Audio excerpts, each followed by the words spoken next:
It is one of the favorite trips of the drivers and teams, Phoenix, Arizona. I know a lot of parts of the country have had cold or wet weather over the past several days, but it's a sunny 70-degree day here for race 9 in the chase for the Sprint Cup. Another reason drivers and teams love this stop, this track, a mile around, short track style racing at higher speeds. They're going to be door to door and bumper to bumper for 312 laps with an awful lot at stake. Let's go trackside for the opening ceremony. Ladies and gentlemen, please rise and remove your hats as Luke Air Force Base and Arizona Project Challenge present our nation's colors. Please remain standing as Phoenix International Raceway Chaplain Ken Bowers offers today's invocation. Thank you, our blessed Heavenly Father, for allowing us to join you here today for the spectacle that is NASCAR racing. We are also very excited to be here. And we think of those who cannot be here because of health or distance or schedule or economy. And then we welcome the millions that join with us through the miracle of media. And we all lift our hearts with thanksgiving and praise for the great life that you've allowed us to live. Thank you for the beautiful day, the perfect way you've blessed us. These things we pray in your name, and everyone said, Amen. Ladies and gentlemen, please welcome multi-Grammy nominated American Music Award winner, star of international box office smash Transformer, Revenge of the Fallen, and now the creator of the best-selling digital comic book Mayhem, Tyrese Gibson, as he performs our national anthem. Oh, say, can you see by the dawn's early light what so proudly we held at the twilight's last gleaming, whose broad stripes and bright stars through the perilous fight o'er the ramparts we watched were so gallantly streaming, and the rocket's red glare, the bombs bursting in air, gave proof through the night that our flag was still there. Oh, say does that star-spangled banner yet wave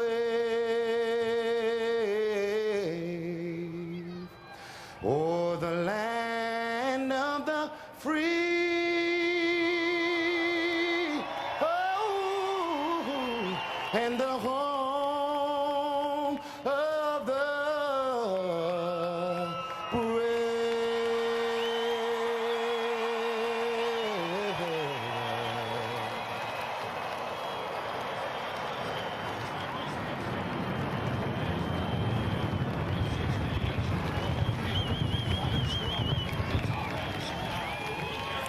And so the drivers begin to climb aboard and buckle up the safety equipment. We saw some championship drama last week. We saw some championship drama yesterday here in the Nationwide Series.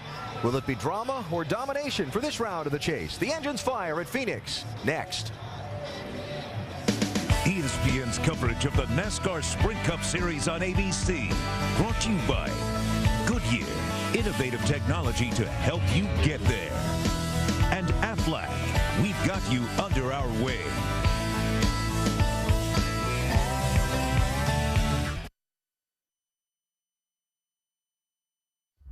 Previously in the chase. No question Jimmy Johnson is in control at this point. Just be cautious here at the start. Trouble for Jimmy Johnson. Here and take our time, get this thing fixed up. The whole field thinks that this championship is back open again, and you know what? It is. Oh, trouble. Turn 2.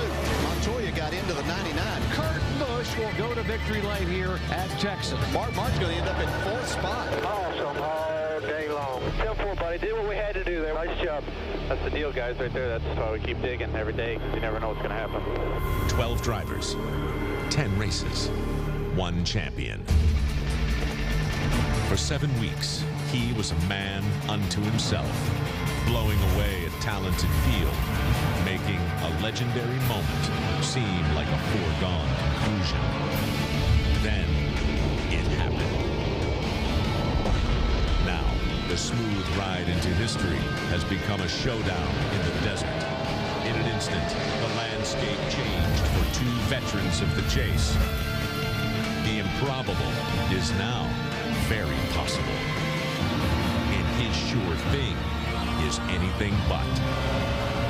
This chase is far from over, so watch your back, because the championship is survival of the fastest. Who will the fastest be today in the second to last race of the season as the NASCAR Sprint Cup Series races in Phoenix? Will it be a Wild West showdown? We hope so. If it is, you figure the leading men in this picture will come from atop the championship standings. One team in particular who's not only dominating the chase, but has dominated this track too. For more on that, let's go to pit road and Vince Welch. Vince? Alan, Hendrick Motorsports sits 1, 2, 3 in the chase standings. No company has ever finished with a top 3 sweep, and that is exactly the goal within this organization. Jeff Gordon crew chief Steve Letarte summed it up best when he said, Monday through Saturday, we all work together, but on Sunday, there's no one we want to beat more than our teammates, and there's no greater sign of respect. Well, Gordon, Martin, and Jimmy Johnson have combined to win the last 5 races here. Now with 2 to go in the chase, they're all in the hunt for the title. Could be significant swings in their positioning today, Dave Burns. And Kurt Busch hopes he's a part of that. He's just 59 points behind Jeff Gordon and could mess up that 1, 2, 3 finish for Hendrick Motorsports. He's done well here in the past, and they brought the same race car that he led 63 laps with in the spring race here. Yeah, Hendrick may have the #1 spot locked up now with Jimmy Johnson, but 2 and 3, they're going to have to wait until the charge of Kurt Busch is over. 312 laps, 312 miles will tell us how this chapter in the chase plays out. As the drivers finish cinching up, we go trackside now, where the Grand Marshal for today's race is about to get things underway. Ladies and gentlemen, please welcome United States Senator from Arizona and honored veteran, Senator John McCain, as he delivers the most famous words in motorsports. Gentlemen, start your engines. Fire when ready. Ready, fired up. Right here when you're ready. Fired up when ready. Fire them up. Bring them up. You got a copy down there? Yeah, I got you. Make it happen today, okay? It's your racetrack. Just in front of that, do the best we can. 10 spots here, don't take very long. So, drop off before that. It is time to go racing in Phoenix. Well, our 3 boys in the booth all love their racing. They all have pretty good appetites, too. And I want to know if Dale Jarrett, Andy Petrie, and Dr. Jerry Punch have tried the rattlesnake yet this weekend, gentlemen. Yeah, just did, Alan. It's good. Not for me. We let the crew chief try. I'm a doctor. I'm only one mean enough.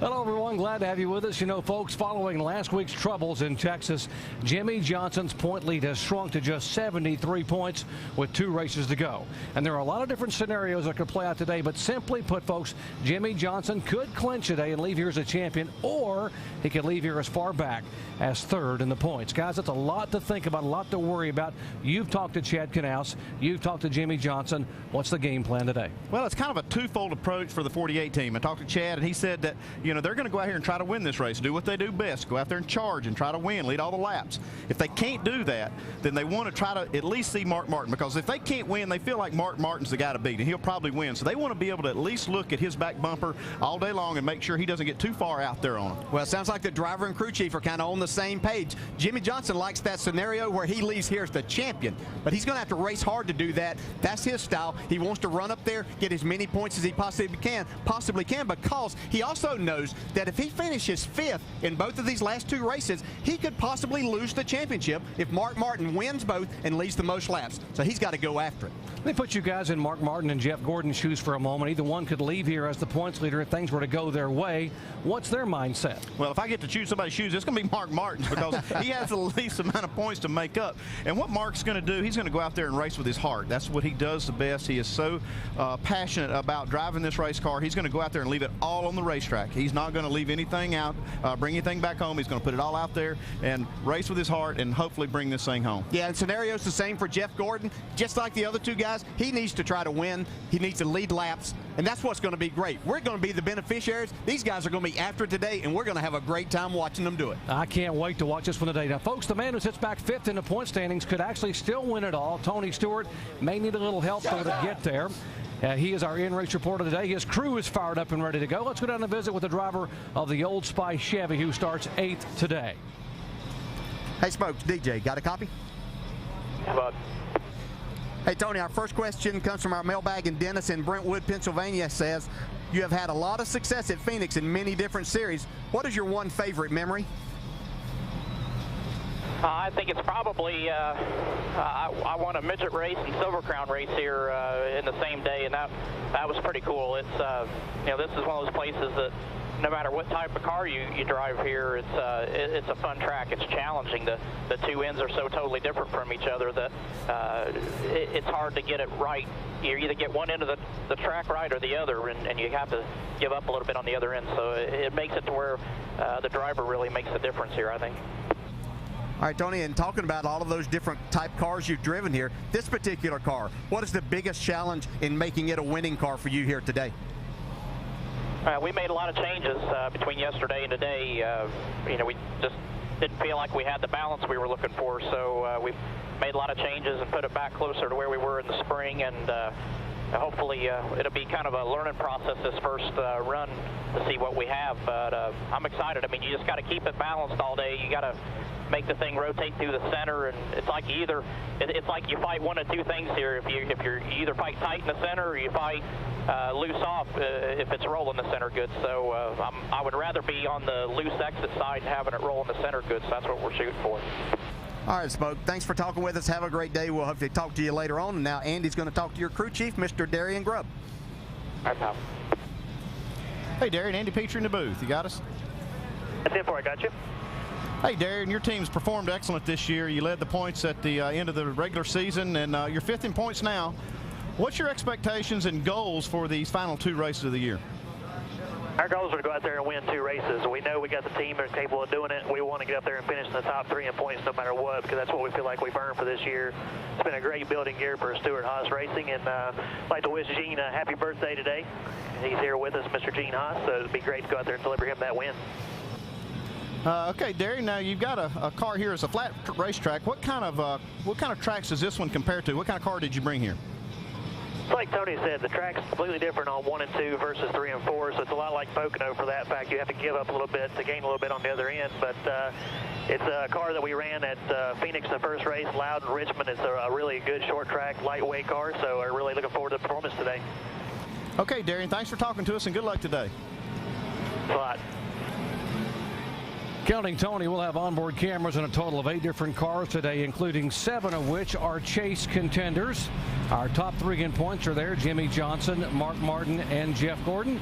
The only non-chaser carrying a camera, Kyle Busch. Could he play the role of spoiler here today? When we come back, we'll wave the green flag after this message and a word from our ABC station. Cars are rolling, and we are just moments away from the start of the NASCAR Sprint Cup Series at Phoenix, presented by Goodyear. Starting order across the top of your screen: Martin Truex Jr., the 17th different pole winner here at Phoenix. We have 7 chasers starting in the top 10, including Jimmy Johnson in 3rd and Mark Martin back in 10th. Over-the-wall cameras. How about a little teamwork today? Front tire changer and front tire carrier for Robbie Gordon. There's Mark Hollywood Armstrong and Matt Strug. Guys, well, good luck down on the pit road today. Let's listen into the radio for Jimmy Johnson. Let's get ready to start a great race here today. Focus solely and entirely on your job. Do everything to the best of your ability. Everything will work out today. Just remember, everybody, if we just do our jobs, everything will fall into place the way it should be. We just don't need to do anything out of the ordinary. Nice and smooth today. Key words: nice and smooth today. Trying to hold on to a championship and make history. This broadcast is available in Spanish by activating your SAP button, presented by ESPN Deportes. Well, folks, 2 races to go in the chase, and this championship is very much up for grabs. NASCAR's finalists have come to the desert of Arizona with a championship hanging in the balance. Who will it be? Will one of these drivers take a step closer to history? They come down, and we turn them loose in Phoenix.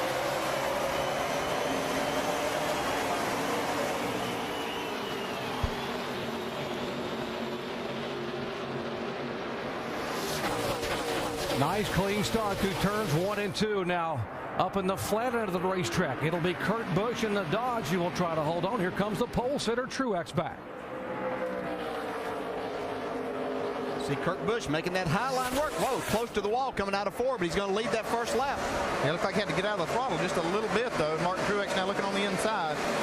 You heard Jimmy Johnson in Countdown say he wants to be very aggressive early. Johnson has not led a lap in the last 2 races, and a Hornets nest back here for the 5 car. Mark Martin trying to make his way forward. And the 24 car back there as well. These guys are 3 wide. You can't really race 3 wide through these corners. Yeah, you see just a little bit of contact between Rudeman and Mears.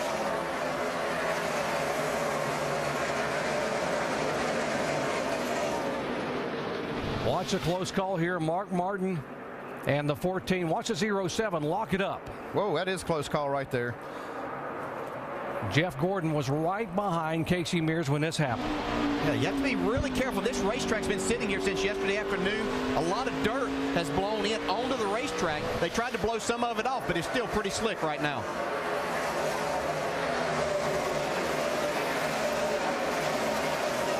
By jamming on the brakes, Mark Martin would lose a position, now being shown back in 11th spot, and Jeff Gordon able to go by into 9th position. Jimmy Johnson, there's Johnson in 3rd spot. Kurt Busch, Martin Truex, and Jimmy Johnson the top 3. Yeah. Then we'll go back and see the 24 car of Jeff Gordon in 9th position. There's Gordon at the bottom of your screen. 10th is Stewart, and 11th is Mark Martin. I said they couldn't race 3 wide around here, but I've been watching them, and they're doing their best to do it in a lot of different cases. We have a lot of racing action going on. Sam Hornish making a move underneath the 18 car of Kyle Busch, and now here goes Jeff Gordon for position. Yeah, Sam's had a great weekend so far. He was the fastest car in the first practice session. Now he's running in the top 10.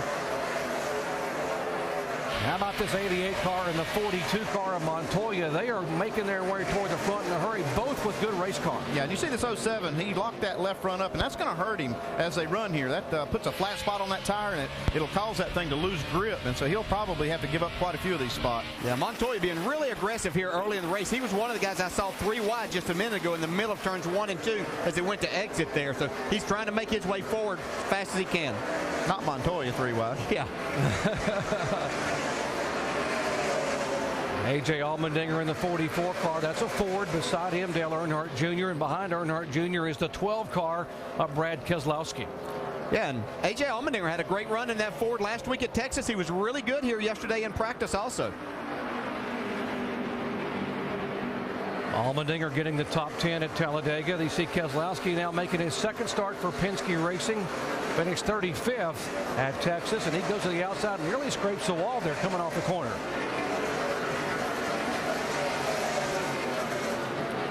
Guys, this 88 car was one you guys were talking about this morning. He said if you had to pick a non-chaser to watch today, he would be a guy to keep an eye on. Yeah, he had a great happy hour session. I was watching his lap times, and they mirror basically the 5 car you see here and the 48. So if he can get some track position through the day, I think he can be a contender. Mark Martin able to drive now back by Tony Stewart to put himself back in 10th position. Yeah, Mark lost a couple of spots on that initial start of the race, but he's now starting to pick these guys off one by one. Got himself back in the top 10 now. We mentioned Mark Martin did win the race here in April. He set on the pole, led the most laps, over 150 laps. But the conditions were a little bit different in April than they are here. A little bit cooler today than it's been much of the weekend. There's the 48 car, our points leader, Jimmy Johnson. Dave. Other crew chiefs were telling me this morning that they thought the 48 was very good. I told Chad Knaus that this morning, and he said, you know what? I like that one in the competition says that. We pushed hard in practice to get this car where it needed to be, and we feel like it will be a race winner. Early on, Jimmie Johnson's car is just a little bit free. The back end wants to wiggle a little bit, so he turned off the fans that cool the front tires and wheels. That will actually build up heat there and take away some of that loose condition. Doc? You know, great thoughts already in the pitch as you're talking about Chad Knaus making that call. One flip of the switch can actually impact the air pressure. Yeah, it's just a small thing. You put those blowers on the tires and try to cool them slightly.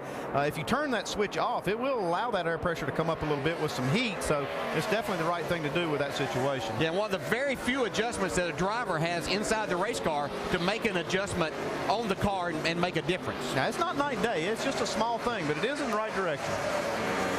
12 laps in of 312, and last week's winner, Kurt Busch, showing the way here at Phoenix.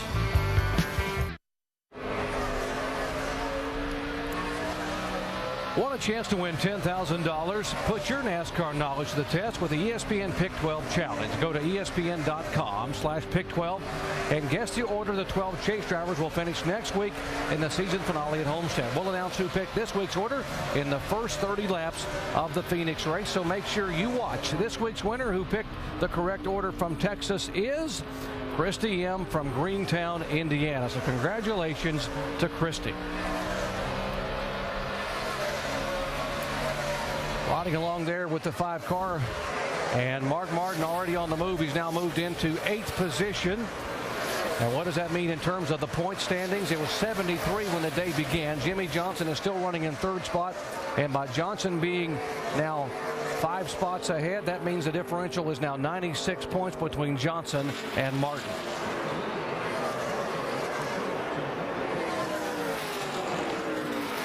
Kurt Busch the leader, Martin Truex Jr. in 2nd, Jimmie Johnson has stabilized in 3rd. Johnson has not led a lap, neither has that guy in the 5 car, but now Martin on the move. His laps, the last 4 or 5 laps, have actually been quicker than the top 3 cars. Yeah, he's been easing by a few cars. He passed Greg Biffle the last lap or so, and now he's run down this group. Vince? Yeah, in fact, Mark indicated that the car's balance was very good here in these early laps. And, guys, he echoed what you guys had indicated about the track getting a little dusty overnight. And Mark said in these early laps, just trying to get a handle on the racetrack, but the car's balance is good. You know, these Hendrick cars are often set up very similarly to one another, especially to start a weekend. The 5 and the 24, I talked to both crew chiefs this morning. They said their cars are almost identical, a lot closer between those two than the 48 or the 88. So might keep an eye on that as the race progresses. But the 5 car, Mark Martin, likes it early. Thank you very much, Vince. Other action around the racetrack. There's the 42 of Montoya, the 00 behind him. Pretty good battle for 13th position. Ryan Newman back behind him on the inside of David Rudiman. Yeah, the cars they're running single file, but this is giving guys opportunity when their cars are a little better to make a pass, just like Mark Martin right here on Sam Hornish. You can get by one, you can kind of put a slide job. You don't, because they're not running nose to tail all the way around, then that gives you that opportunity that when your car's a little bit better. And we have run a little over 20 laps now, so that's really starting to show up who has the better handling cars. Now that the 5 car has made that pass, the next car that he will catch will be his teammate, the 24 car of Jeff Gordon, running in 6th spot. Yeah, both these guys doing a nice job of moving forward. Jimmie Johnson still sitting there in the 3rd spot where he started. But Mark and Jeff both are moving forward. Again, Jimmie Johnson in 3rd position, Gordon in 6th. Gordon has made the biggest move thus far. He started back in 14th position, now all the way up to 6th among the chase contenders, I should say. Martin back in 7th spot. Ryan Newman taking a spot away. Big news for Newman this week. The U.S. Army announced they'll be back as a sponsor on his car in 2010. Yeah, that's great news for them. And you talk about movers. Our biggest mover is a car we've watched in practice be really good, Andy. Jeff Burton, he just started so far back, but he has worked his way up to 21st. He's moved up 15 spots so far. Now, he's had a great weekend also, except for qualifying. He did not get a good qualifying run, so he has a little ground to make up, but he is doing it. There's a 31 car of Jeff Burton, a 2-time winner here at Phoenix. And what a job he did last week at Texas, guys, in a backup car. He started 42nd and finished 9th. Yeah, that was a brand new car that they crashed in practice, and they had to get a car out that was not a new car, and did a good job with it. They didn't feel nearly as good about it, but they did get a good finish. Ben? Well, there hasn't been a lot go right for this team. Remember, a year ago they were 4th in points at this time. Today they are 17th and chase contenders each of the last 3 years, but not in the mix this season. As you guys indicated, kind of had a handful of this car throughout the course of the weekend. Just been tight. They've thrown things at it, haven't been able to get it to work to their liking, but they've made some changes overnight. Much better here in the early going in this first stint. Certainly making the best of those changes, Vince, as he is moving up. There's the 88 car of Dale Earnhardt Jr., who was dropping back a little bit. Shannon. Yeah, a little surprising, because speaking with Lance McGrew this morning, he was very happy with the car. But there was a scary moment here at Phoenix for the crew guys, the over-the-wall guys for the 88 team. On their way into the track this morning, they were involved in an accident. The van that they were driving in was hit by another car. The car spun around, the van that they were in spun around. All of the guys did go to the infield care center and were checked out. I spoke with the guys today. A little sore muscles, sore neck, some sore joints, but other than that, they're very good. The guys are here for the entire race, and everyone's feeling fine for Dale Jr. today. Thank you, Shannon. The 48 car working inside of Max Pappas. Remember, he got contact in the early laps at Texas that took him to the garage area, and he's able to get by Max Pappas now as he is being shown in 3rd position behind Martin Truex Jr. Trying to move in on Truex, really can't make much progress there. Yeah, he's starting to really in just a little bit, running some faster laps. Looks like Jimmy's car might be a little better on this longer run than what the first 2 cars of Truex, Kurt Busch are right now.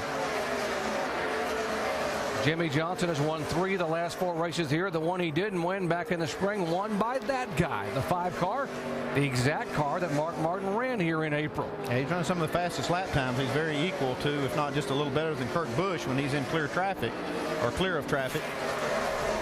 So Kurt Busch is our leader, has led all 28 laps thus far. Jimmy Johnson being shown in 3rd position, and Jeff Gordon and Mark Martin on the march toward the front.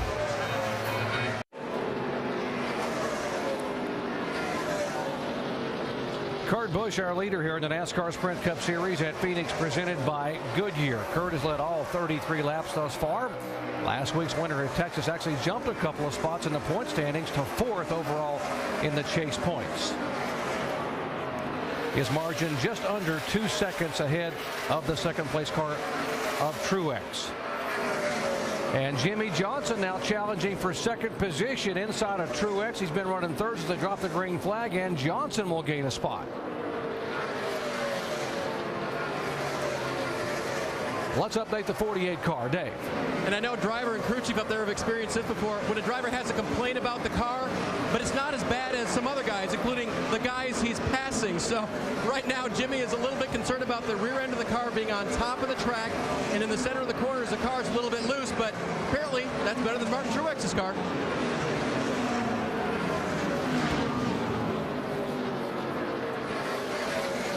Chad Knaus very intently watching his driver there. Now, we told you that Jimmy Johnson could actually clinch the championship here. He must finish 4th or better in the remaining 2 races to clinch. And no matter what anyone else would do, he would be the champ. But as you said, DJ, if he finishes 5th in the last 2 races, he could still lose the championship. It's just that close. Yeah, it's just so much up in the air. So we've got a lot of great racing here the rest of the afternoon. Jimmy's doing his job, complaining about his car just a little bit. But as he's complaining, he's moving forward. He's moved up in that 2nd spot, running some lap times that are a little better than the leader right now.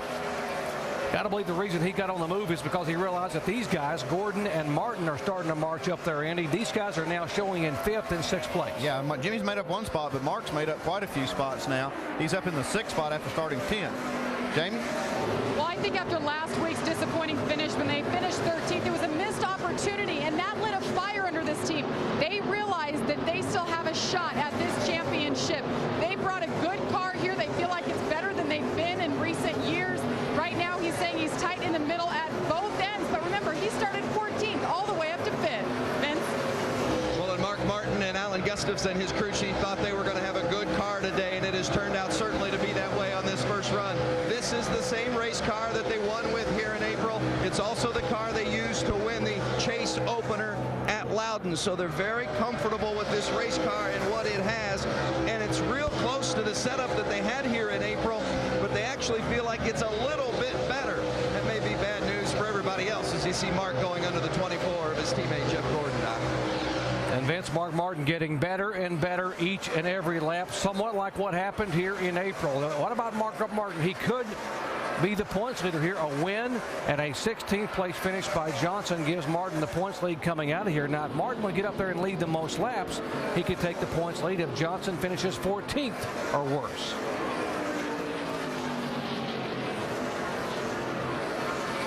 Mark's car certainly looks good right now. He's still able to keep it on the bottom of the racetrack. You can see Jeff Gordon just kind of pulled over once Mark got to his bumper. Let Mark go to kind of see what he might pick up if there's something that Mark is doing with his car. Leader Kurt Busch now starting to work some traffic at the back of the field. There's a 19 car of Elliott Sadler. And this might just help Jimmy Johnson possibly reel him in. Let's update the 2-car. Dave. From the beginning of the race, Kurt's been very quiet on the radio. He was reminded early, okay, you're saving brakes. Now when you're out front, you can get away with that a little bit. Now that he's in traffic, he's got to work those brakes a little bit, and he'd like some adjustments on the first stop because he's finding that he wants it to handle better in the center of the corner. He also complained about the car being just a little bit loose off, but for now, Kurt Busch has him covered. He does indeed have him covered, and I wonder if the spotters are telling him that 48 car is easing in on him. I'm sure you can probably see some of it, and you can see how hard Jimmy Johnson is driving the car. He was smoking the tires down in, he got on the brakes, looked like a little hard getting down into turn 1 just a minute ago. Yeah, he's getting aggressive. He is definitely driving hard. Saw that smoke. I don't know if it was just locking the left front up or dragging the splitter, but we could definitely see smoke in the middle of 1 and 2. Yeah, and even as a driver, this is a racetrack because there's so little grip out there and it's so different. You're always searching to change your race car to make it better because seldom do you ever get it to where you say, okay, I don't need any changes here. You're always searching for something to make you a little better. Trying to get through that traffic there. I wonder if Jimmy Johnson knows that that 5 car is over a 10th a lap faster than he is right now. Well, right now, I think he's more focused on the back bumper of that 2 car, and he's trying to make up ground past these lap cars so he maybe can get that lead and get a couple or get 5 points by leading the lap. Paul Menard was right down in front of the 2 car. Now he slides up and will let Kurt Busch get by, but that gave Jimmy Johnson about 4 or 5 more car lengths to move in. Yeah, did that. And talking about Jimmy, I can assure you his total focus isn't about what Jeff Gordon or Mark Martin are doing. He knows he's in 2nd place right now. That'll be good enough. Those other guys are still behind him. Even if they're a little bit faster, he's not concerned. All he's concerned with what they can do to make that 48 car better. Jimmy Johnson, the points leader, and as you said, knows he's in front of the guys that are chasing him, so he's only going to get better. 44 of 312 laps in it here at Phoenix. Kurt Busch is our leader. ESPN's Monday Night Football continues in the AFC North. Ray Lewis leads the Baltimore Ravens against Josh Cribbs and the Cleveland Browns. It's Ravens-Browns on ESPN's Monday Night Football at 8:30 Eastern. Coverage begins with Monday Night Countdown, served by Applebee's at 7 Eastern Time. We get to see Brady Quinn step back in as quarterback for the Cleveland Browns. Can he lead the charge against Joe Flacco and the Ravens, who have struggled a little bit? Here in Phoenix, the second last race of the chase for the NASCAR Sprint Cup being led by Kurt Busch. He has led every one of the 49 laps that have been run so far, about to make it 50 on the board. From the pit studio with Rusty Wallace, Brad Daugherty, and Ray Evernham, you look across top of the screen at the current point standings as they run on the racetrack. Busch is running first. Jimmy Johnson's running second in the race. Mark Martin's running fifth. Jeff Gordon is running sixth. That's where the top 4 of the points are now. Gentlemen, opening impressions? Well, right now, I'm really impressed with Jimmy Johnson's doing. He's got a good, solid car. He's really no better than Mark Martin. In fact, their lap times the last time by Mark Martin, Jimmy Johnson, almost identical. But Kurt Busch is out front right now, and he's just setting a torrid pace. He's still faster than most people on the racetrack, although Johnson's starting to squeeze in on it just a little bit. I really do think when the pit stops happen, though, there will be some adjustments going on, and these guys suited up to these new track conditions that they did not have yesterday. Yeah, they've kind of cycled out. Everyone's settled in. Looks like Kurt Busch has got a really strong race car. It'll be interesting. About 30 laps away from pit stops. We're going to see what type of adjustments are made, and as they settle in for the second part of the race, we'll see who's fast. But Jimmy Johnson is very strong right now. I want you to watch something from the 48 car as the race for the lead tightens up in heavy lap traffic. Hang on a second here. Get to the replay we're going to show you in a second. They've run up on the tail end of the field. Eric Darnell in the 96 and some of the other lap cars side by side might help the 48 car get those bonus points for leading the lap. Oh, you can tell right now that Jimmy Johnson wants to get around Kurt Busch really bad right there. Got pretty squirrely, those guys did this previous lap. There he goes inside trying to get those 5 points. He's got a drag race back down line. Got him. 5 bonus points for Johnson. That was big right there, guys. Yeah, he did a good job manipulating that traffic, and this is classical short track racing. You got to maintain your pace. You got to keep going forward, and you have to pass those lap cars. You got to get rid of them and dispose of them as quick as you can. You're going to have to be careful in that traffic, or he's going to get the points that Mark Martin needs. He bangs the fender or something into the flat tire. Nice, smooth. There you go. Now, this is what the replay we were going to show you a minute ago. Watch this from the 48 car. Just a little smoke out the exhaust there, and then you see that flame. I don't feel that's anything to be concerned about. Sometimes with the unleaded fuel, when you're off the gas, the way they seal these motors and pull these carburetors, it puts raw fuel out that tailpipe. I can tell you one thing for sure. I'll never doubt what you say, Ray. You're one of the very best. But, Brad, I hate it when I see smoke come out of a tailpipe. That's got to scare you. Let's go down to Tim Brewer in the Craftsman Tech Garage to see what's going on. Tim, what you got?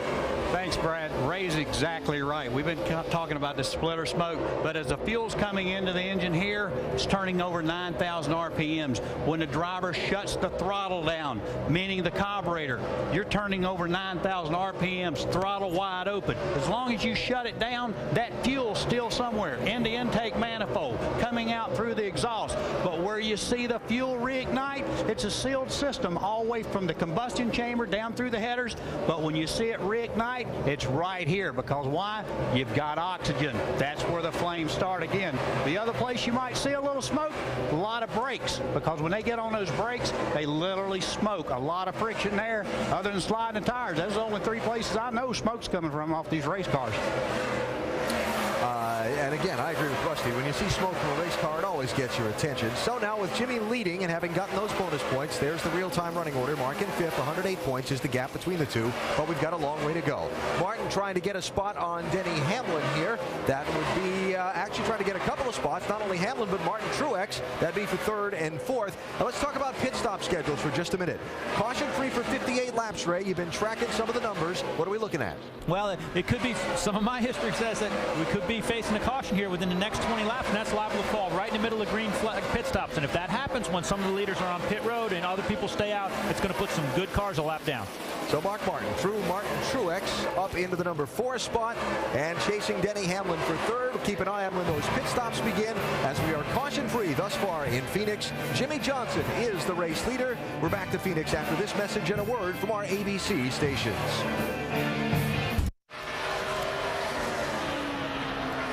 Here are the current standings for the AT&T Fastest Pit Crew of the Year. Points are accumulated by the team who wins a race by fan votes and by an ESPN pick. You see it's Jeff Gordon, Earnhardt Jr., Stewart, and Jimmy Johnson. You can make your pick for the AT&T Fastest Pit Crew of the Year by texting the car number for the pit crew you think is the fastest and most valuable in each race to 2258. Standard messaging rates do apply. Up front, Jimmy Johnson is our leader, and Johnson has now led the last 9 laps. Johnson and Kurt Busch, the only 2 drivers that have led today, and by virtue of leading, that's 5 more points for Jimmy Johnson. The margin now between him and the 4th place running Mark Martin car is 103 points, top of your screen. Jeff Gordon, 147 points back. And boys, we're easing in on pit stops, looking around lap 70 or so. And a very, very treacherous curved pit road. And this guy, Mark Martin, has the very first pit stall coming off of turn 4. Yeah, if they make green flag pit stops, it's going to be interesting, especially if they all try to come in together. And you see, have a lot of cars on pit road. And Mark does have that first stall coming in. That should be actually a pretty decent spot. I mean, you come in there, no problem, get to your pit stall, and then pull out and get against the wall and come all the way around. You don't have to worry about that curve at the other side of the pit road where it is very difficult to find your pit box. There you see Kyle Busch. He's running up in the 10th spot right now. I think that's pretty impressive. You crew chief, these are exactly the type of tracks that's really given them trouble over the last couple of years, having a good solid effort here in this first run.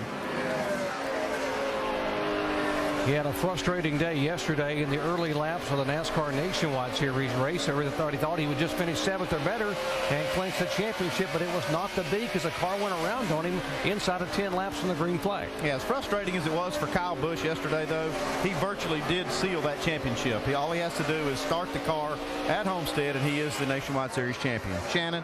And what a heartbreaker it was for this team last week at Texas. Led all those laps and then ran out of fuel towards the end.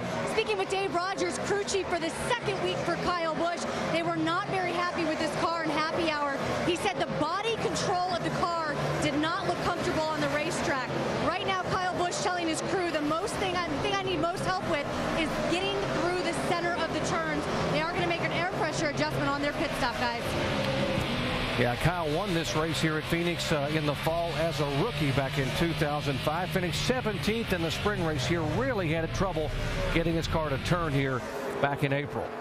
Yeah, that's the one thing that everybody seems to fight here. If you can't make your car turn, here comes Greg Biffle, who was running ninth into the pits. But if you can't make your car turn in the center, that's just only going to create problems the rest of the way around the corner for you. Say, Clint Boyer coming in. McMurray is already there. First scheduled stops of the day are coming out under green. Let's go down to Dave. Greg Biffle had dropped to the 9th position from his 6th starting spot. The car has gotten very, very loose. 3/4 of a round of wedge in the left rear, full of Sunoco fuel and 4 tires for Biffle, pitting here on lap 69. 99 is in. Carl Edwards. Shannon. Carl Edwards says that the car is chattering. It's tight across the center. What we're hearing a lot of drivers complain about, it's going to be an air pressure, and they're going to go up on that track bar. 4 tires for Carl Edwards, who was your nationwide winner last night. Dale Earnhardt Jr. is also into his pit box. Remember, guys, his crew guys were involved in that wreck earlier today, so they're a little bit sore going over the wall for Jr. Right now, the car's pushing through the center. He says the tires are also spinning off, so they are going to make some adjustments, an air pressure adjustment, and 4 tires for Dale Earnhardt Jr. looking for a solid run here at Phoenix. The biggest thing they're going to have to battle is that they're all the way at the back of the track. They qualified 18th for this race today. Doc? See those coming off pit road. You see Bobby Labonte coming down. The 17 car of Matt Kenseth. Jimmy Johnson, the points leader and race leader, there on your screen waiting for his stop. Here's the 31 car of Jeff Burton in the pits for his first stop of the day. See how tight it is there under green. He's just having to come around David Gilliland in the 09. Here comes the 1 car, Martin Truex, who was the pole sitter. Jamie. Yes, they had a penalty last week, so what a way to rebound this week and sit on the pole. The car has just gone away from him. Of course, same thing everybody's been saying, the car just won't turn. But now he's gotten really loose off, so air pressure adjustment seems to be the call for all these cars on pit road. 4 tires, Sunoco fuel. You saw a wrench go in the back. They did make a track bar adjustment to try to help him turn. And Jeff Gordon in the 24 making his way in now. He's saying his car is getting worse. They've been struggling with the fact it's not turning well, and now he's getting loose off. So they're going to adjust on that. A little bit of air pressure. Oh, and almost a collision with the 77. Jeff Gordon makes it in his box safe. They work on the right side. 4 tires, putting a ½ pound of air pressure in the right rear to help him get through the center. Dave? Jimmy Johnson had been complaining that the rear of the car was on top of the track. He will get an adjustment for that chassis-wise. Looks like it'll be a wedge adjustment, perhaps track bar. 4 fresh tires for him as well.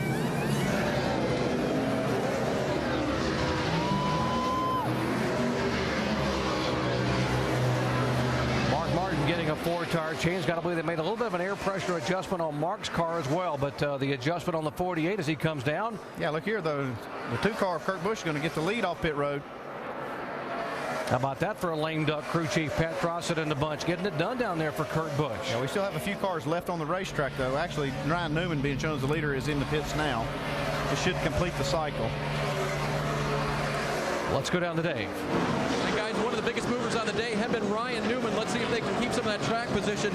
He had driven all the way from his 24th starting spot up to 13th. His car right now for Ryan, it was loose most of the run. And they're just going to make a standard pit stop for him right now. 4 fresh tires for Newman. And here are a couple of teammates that have made their pit stops back on the racetrack. Martin and Gordon being shown in 4th and 5th position. The 2-car Kurt Busch is our leader. And after a cycle of pit stops, Jimmy Johnson now right behind him with him in his sights. And that 2-car good on the racetrack and good on pit road. Yeah, that was really impressive, and Jimmy would have liked to be able to keep the lead there to add up some more laps and see if he could have get that bonus for leading the most laps today. But now, Kurt Busch being out front, he's adding to his total. Yeah, Jimmy Johnson in 48 had a 15-second pit stop, so that's not quite as fast as they're used to making. There's a couple seconds off. That's how he lost the lead. If you just joined our coverage, both of these drivers, Kurt Busch, the current leader, and Jimmy Johnson, have led laps today. Both have gotten bonus points. The only other leader we've had is Ryan Newman, who led one lap a moment ago, while these guys were coming down to make their pit stop. Jeff Gordon and Mark Martin, neither one of those cars have led a single lap today, so those guys want to get up there and get those bonus points.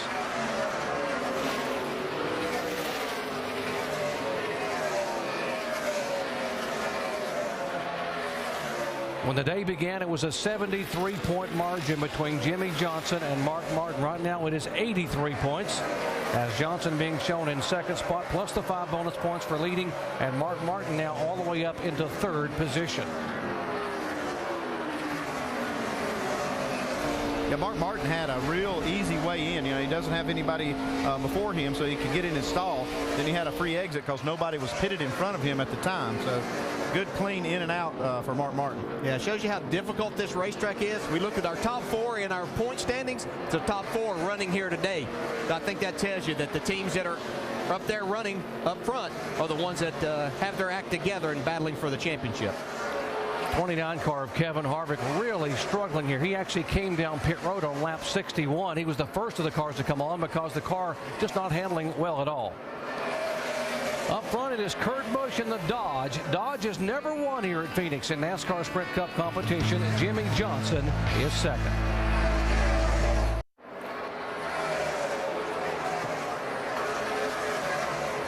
'83 laps in the books here, the NASCAR Sprint Cup Series. Checker O'Reilly Parts 500 at Phoenix. They're the lead twosome. Kurt Busch is the leader. Jimmy Johnson in second position. Now let's compare these pit stops, and boy, one going up and one going back. Yeah, that was the result of the green flag round of pit stops. You see Jimmy Johnson lost a spot to Kurt Busch. Mark Martin actually gained a spot, so his crew doing a good job. And really, this thing could come down to the pit crews as far as who finishes in front of who. It's that kind of racetrack. Track position is everything. Well, not only is Mark Martin's pit crew quick on the racetrack, DJ, that 5 car is the fastest car on the track right now. Yeah, he's showing to be the best car out here right now. These 2 guys he's trying to chase down are really good right now, too, with Kurt Busch and Jimmy Johnson. But Mark Martin's car looks really, really good here this afternoon.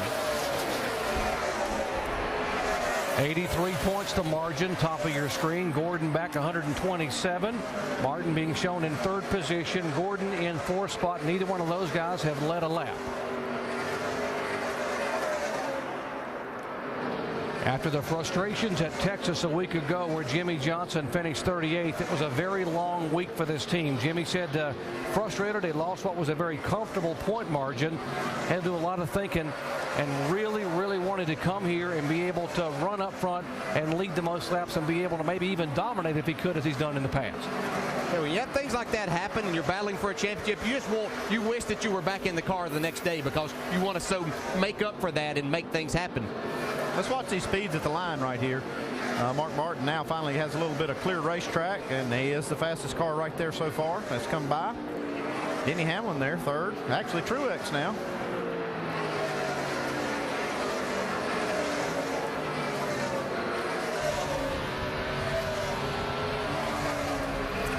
ABC Comedy Wednesday at 9 Eastern, 8 Central. There are 2 big reasons to watch the fall's #1 new comedy. Ed Norton and Elizabeth Banks guest star on ABC's Modern Family Wednesday at 9 Eastern, 8 Central, right here on ABC. ABC Comedy Wednesday. Yeah, if you haven't seen that show, you need to watch it. That's pretty funny stuff. That's good. My kids love it.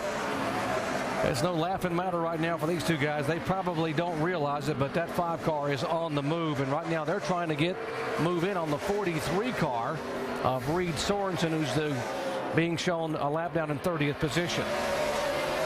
Comes Jimmy Johnson again trying to take that lead back. Believe he's going to get it.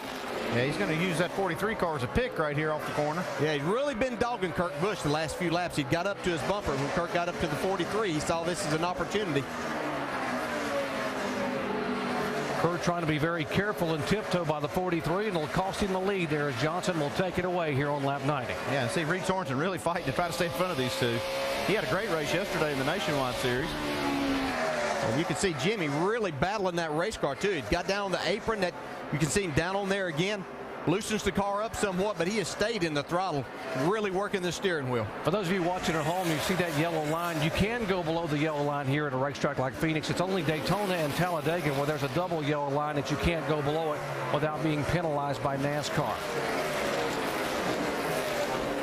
Sam Hornish, watch the 77 car of Sam Hornish, who had been one of the best cars in practice and even early in this race making moves. Yeah, he did. He had a little problem on that green flag pit stop where it's about a 20-second stop. Looked like it was on the right-hand side. They had some problems. Now being shown back in 21st position, trying to go by the car of Brian Vickers for 20th. Here's the stop for Sam Hornish. Whoa, just jams the brakes off. That causes so many problems. You mess up all your rhythm on the pit stop. Every tire changer has to adjust, the jack man. And now they've got more issues. They can't hardly get around to the left-hand side. You see, Sam's going to have to back up to give the jack man and the tire changer some room. So this was kind of a disaster under green. And this is the 48th green flag pit stop. He did lose one spot there to Kurt Busch. Not nearly as bad as the stop that we saw in the 77, but it was a 15-second stop and not as fast as this team is used to making. See a little bit of trouble on that left rear tire there on the 48. And Denny Hamlin also lost position. They had a lug nut issue here on the 11 pit. Yeah, looks like the jackman's struggling just a little bit to get the car up on the left side. This thing's not going right. The left front, you see they're trying to get a lug nut on there. With the official standing there, you have to take the time to put those lug nuts on. Denny Hamlin now being shown back in 5th position. Very good race car and very good on flat racetracks. And if you don't put that lug nut back on here and you have to come back down pit road, you're talking about losing at least 2 laps under green. Yeah, that extra second that it might take to put that lug nut on is a lot more valuable. You're going to put it on, whether it's then or later when you come back down pit road. It's that next trip down pit road that costs you. That's what happened to Jeff Gordon here in the spring. He had to come back down pit road with a lug nut issue, and he lost 2 laps, went all the way back to 35th position. There's Jimmy Johnson right now, our leader. Kurt Busch in 2nd spot. Now let's interval back to Mark Martin. It was an entire straightaway. Now it's half a straightaway back to the 5 car, who is easing in on Jimmy Johnson. Mark Martin has yet to lead a lap today, but he is the fastest car on the racetrack. Can he get there? We'll find out when we come back in just a moment. Jimmy Johnson, our leader here in the NASCAR Sprint Cup Series at Phoenix, presented by Goodyear. Johnson going by the 20 car of Joey Logano to put Logano a lap down on now only 28 cars on the lead lap. And Robbie Gordon twitching right in front of Johnson there. He's trying to stay on the lead lap as well. Yeah, these cars fighting very hard. Joey Logano also made it very difficult for Jimmy to get by him and trying to stay on this lead lap. And you see there Robbie Gordon really racing hard. Kind of a risky situation for Jimmy, but he has to keep pushing hard. Yeah, Robbie Gordon's been running a higher line than a lot of cars out here today, but he gets a really good run off the corner by doing that. Jimmy gets a good run this time. Well, let's take you up to speed on the top 5 cars, beginning with our leader, Jimmy Johnson. Dave. And, of course, we heard from the driver and the crew chief today about why they might race as hard as they are right now. One other thing, Jimmy called it this weekend, the medicine. He said after last week at Texas, getting back on the racetrack and back in this race car is what he could not wait to do. Really didn't have a lot of emotion tied to last week, but wanted to get back to the racetrack and get going again. And they certainly have done that. They are still the leader. Kurt Busch running along in 2nd now, having lost the lead again to Jimmy Johnson. Pat Tryson is his crew chief, and as most folks know, will not be here after this season. Pat has brought himself to the racetrack at times since the announcement and found that the race cars he's looking at, he's never seen before. The one Kurt's racing today, he does know. It's been run 6 times, including a 3rd place here earlier this year, and Pat says, oh yeah, I know that car, and I know it'll be good today. Vince? The 3rd place car of Mark Martin. Crew chief Alan Gustafson in the team meeting about 45 minutes before this race told his pit crew, let's make sure we're 100% today. Let's be perfect in the pits. They were pretty close on that first pit stop. They picked up Mark 1 spot. He really liked the balance of his race car in that first stint. They made no changes on that initial stop, but he says, I could maybe use a little bit of wedge now. Jamie? Well, I had a little visit with Steve Letarte, crew chief for Jeff Gordon this morning, and I asked him about the chances of winning the championship. He said, you know, we're very cognizant of the fact that we can do it. It's still within our grasp, but we need help. We need to capitalize on other people's mistakes. And he said, we're also thinking about maintaining a top 3 points position position. Kurt Busch has been on the move, and we need Hendrick 1, 2, 3. Right now, the changes are helping the car, although it's not showing up on the board. Behind him, Denny Hamlin. Mike Ford, his crew chief, told me this morning, even though they finished second last week, they messed up in the pits, and that was a big concern here. So what happened on the first pit stop here? They dropped a lug. Has a great race car, but they need to nail it in the pits if they want to get up there for the win, Doc. Thank you, Jamie. Behind these guys, our pole sitter, Martin Truex Jr., being shown in 6th position. One of the best runs he has had this year. He hasn't had a top 5 since Watkins Glen in August of 2008, leaving this ride after one more race to move over to Michael Waltrip Racing in 2010. Would love to leave these guys and Earnhardt Ganassi Racing maybe with a top 5 or a possible win before the year is over. Carl Edwards going one lap down. A year ago, he was battling for a championship. He won the nationwide race here yesterday, but not a good day for Carl Edwards. Still winless in 2009 after winning 9 races a year ago. Jimmy Johnson, our leader. Mark Martin in 3rd spot. Back after this message and a word from our ABC station. Second to last race of the NASCAR Sprint Cup Series season, and now Sprint brings you an inside look at the chase for the NASCAR Sprint Cup on the Now Network. Current top 3 in points. As you see, Jimmy Johnson leading Mark Martin and Jeff Gordon. As they run on the racetrack, Mark 98 points behind, Jeff a buck 42 behind. Top speed in the race so far set by Kurt Busch on the 2nd lap of the event. 27.38 seconds while he was wrestling with pole sitter Martin Truex Jr. for the lead. For more NASCAR stats, in-car audio, and live race radio, check out NASCAR Sprint Cup Mobile at sprint.com/speed. Caution free to this point. 113 of the 312 laps complete. Our NASCAR Sprint Cup Series coverage presented by Goodyear. Jimmy Johnson leading Kurt Busch now by a 2nd and 3/10. Mark Martin by a 2nd and 8/10. And Jeff Gordon by 5 seconds. Let's see, top 4 in points, running in the top 4 spots in the race. No surprise. No surprise at all. I've been watching those lap times. It's unreal. I mean, you take a look at Jimmy Johnson, Kurt Busch, Mark Martin, and Jeff Gordon. Guys, the last time by, I was watching the lap times. They're almost identical every single lap when they get a clean track. I mean, these guys are not even a 1/10 of a second apart in speed. That's how close they are, and that's how hard they're driving. Interesting how the racing's gotten spread out enough, too, that we've avoided any cautions. We've run 114 laps. It looks like these guys, everyone's under good control, good spacing. I mean, these guys could run another 50 laps and not touch one another. Oh, yeah, and it's a gunfight in the desert, all right, like you said earlier, man. Jimmy brought the big guns, but this track's going to continue to change. Oh, we got a caution on the speedway. I told you it was going to change. I just said they were going to run another 50 laps without a caution. There you go. I jinxed them. First caution of the race, 116 laps in.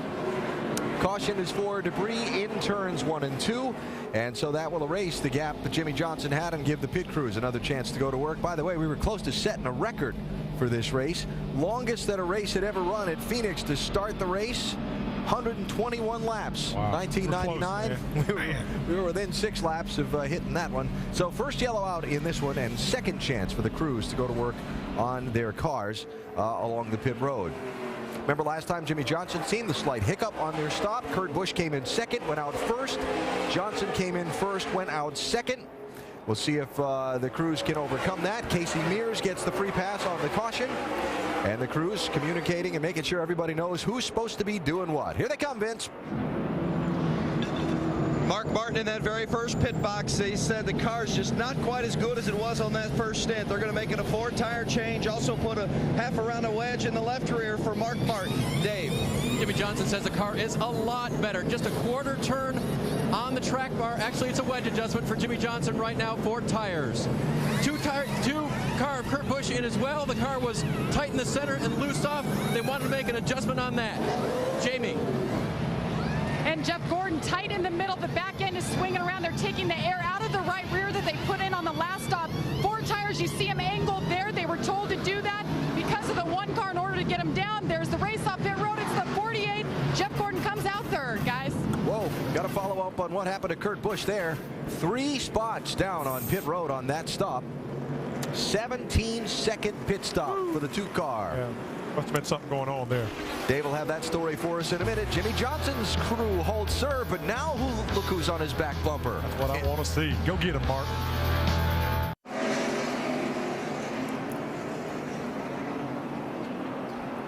Under caution here, race number 9 of the chase for the NASCAR Sprint Cup, presented by Goodyear. Here in Avondale, Arizona, Phoenix International Raceway, Jimmy Johnson is our leader. The 2 car, Kurt Busch, who came on the pit road second, has lost 3 positions, had an issue here with the right front. Take a look. Yeah, you see the crew taking off the right side tires. That right front tire changer hangs a lug nut. That's when you don't get it quite spun off of there and you try to pull the tire off and it won't come off. It costs you a ton of time because then you have to pick your wrench back up and take it off. But the 48 and the 5 car at that time, Jimmy held serve. He held the lead off pit road, but he did lose 1 the first stop. So cumulatively over the day, you see Mark Martin has made up 2 spots. His crew has, and Jimmy has lost 1. First ever double file restart here. A lot of concern over the double file starts. Never happened before here in Cup at Phoenix because they always bunch up and get chain reaction incidents. Oh, Junior out of line back there. Like a little contact there with the 40. Oh, and we told you they were concerned, and they wadded up there at the back of Michael Waltrip involved. Caution. The 7 car, 34 of Andretti involved. 96 is there. Eric Darnell's car damaged.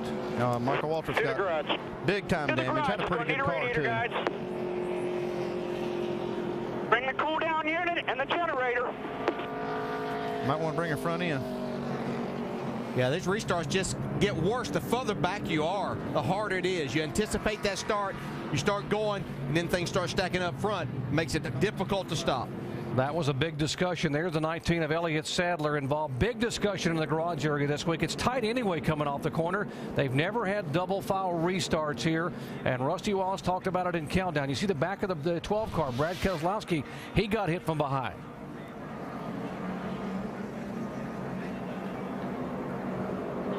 Watch the 88 car pull out of the way.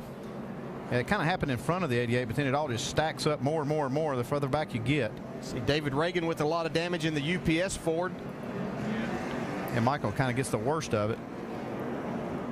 It's just like somebody just a couple up in front of Junior spun the tires and didn't get going, and that created everybody slowing down then.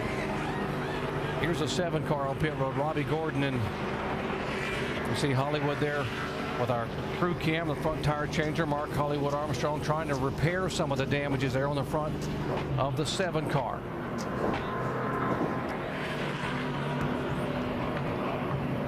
Big bar, where's that big bar? Where's the big bar? Where's the big bar? Hey, tires coming. That's a tire carrier, Matt Strew. Okay. Looking for tools there to work on the car and looking for a big bar, big pry bar. Try to help move some of that sheet metal. Trying to pry that away. Robbie Gordon really needed to impress some people. Said yesterday he only had sponsorship for 8 races right now in 2010. He's run full time in this series since 2006 and desperately needs to find some help to be able to run full time next year. A chain reaction crash involving 6 cars on the restart on lap 119 brings out caution for the 2nd time today. Carl Edwards, by the way, getting the free pass back on the lead lap. Lots of cleanup here on the front straightaway after a chain reaction crash on the restart on lap 119 brings out the caution for the 2nd time today. Now, a lot of guys jumping on the brakes toward the front of the field and stack them up. Watch the 18, the 00, and the 42 there on the inside lane. Yeah, you see everybody trying to catch up and kind of close up, and you see the 18 car starts to hit the brakes, and then everybody starts stacking up. See all the way back through the field. Heavy damage on the 55. 96 gets hit by Waltrip.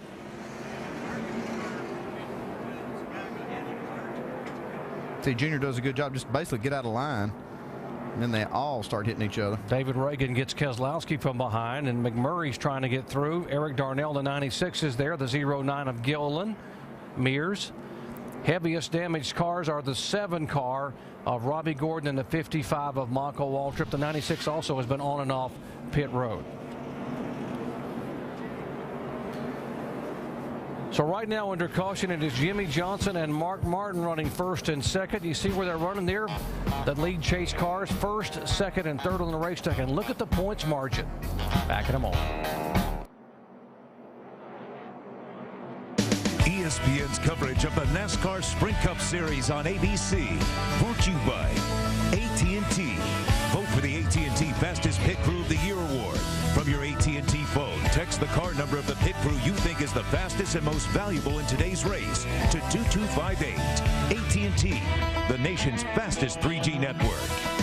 And UPS. See David Reagan go head-to-head with UPS drivers in Maximum Driver at racing.ups.com. We are 30 laps shy of the halfway point here at Phoenix International Raceway. Jimmy Johnson is our leader. Mark Martin in second. Jeff Gordon is third. Let's go down and check in with Michael Waldrop. Shannon. Who has been released from the infield care center. We talked about the double file restarts here being really tricky at Phoenix. What did you see happen, Michael? They were tricky. A couple of them got together up ahead. I was slowed down. I didn't have any power steering, and two people passed me to get in the wreck, and I tried to turn right at a late moment to miss the 96, and I just couldn't. My little arms are tired. Great week for MWR. Toyota extension announcement. Best Western's back. Having a great run in the Napa car, but it wasn't to be today. So thanks for all y'all do, and I'm going to go watch y'all on TV. Michael Waltrip with nowhere to go out there, Phoenix. Stuck. Thank you, Shannon. Getting set for the restart. Let's see if they can keep from having a chain reaction again. Now, Jimmy Johnson on the outside this time. He was on the inside last time. Leader gets the option, and he will pull away by about 2 car lengths over Mark Martin entering turn 1. Yeah, it looks like it worked out better for Johnson to be on the outside because the last restart, Mark Martin was out there and was able to stay with him. Going by on both sides of Jeff Gordon. Clint Boyd in a 33 and the 2 of Kurt Busch. Yeah, now Jeff Gordon's coming under attack from Kyle Busch. Looks like Jeff might be struggling a little bit on this restart. Here comes Denny Hamlin on the outside of Mark Martin for second. Hamlin taking that spot away. Martin trying to get back by him. We talk about Phoenix, and guys, air pressure is so low after a pit stop here. They say it takes a few laps to even get the air pressures close to where you can actually be aggressive in the corner. Here comes the 18 now going. Whoa, a little contact there. Contact by Kyle Busch on a chase contender, and Gordon saves the car and will only lose the 1 spot. Yeah, I'm not sure he's happy about that. No, I don't think he is, but I think Kyle got his left sides down on the apron going into the corner. See if Jeff's got a little payback right here. He's showing him he's not happy about it. When you do that sometimes, especially on the entry to the corner, your car will slide up, and that looked like what happened when Kyle Busch got up into the side of Jeff Gordon. Well, Kyle Busch will take that 6th spot away. Jeff gave him just a light nudge back. Well, he better hope he's got a good race car and he can pull away from this 24. Here again, watch the contact here coming out of the corner.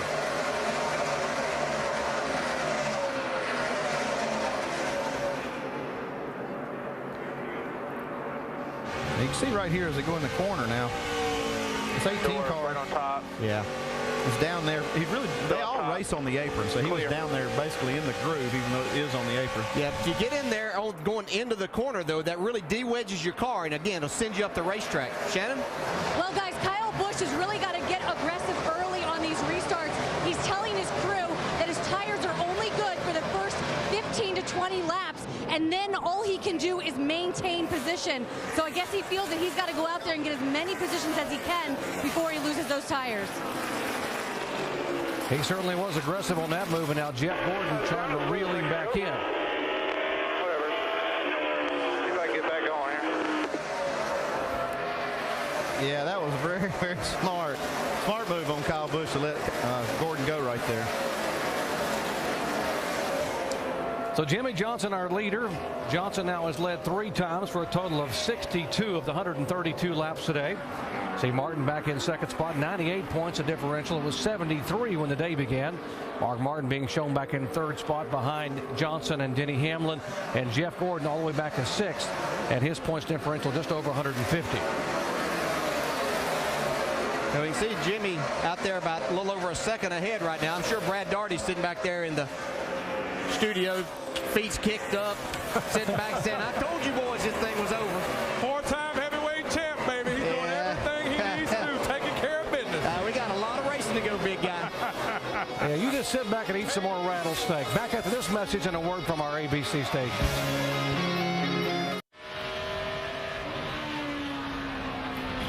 Coming up 10 o'clock Eastern time tonight, NASCAR Now will wrap up this wild weekend here in Phoenix and talk about what's going to happen as we look ahead to Homestead. Also, how about some NHRA finals tonight, 7 o'clock Eastern time in Pomona. Championships up for grabs there. 1 point separating the two drivers in Top Fuel. That's 7 Eastern time on ESPN2. Next week, NASCAR Nationwide Series Ford 300 at Homestead Miami Speedway.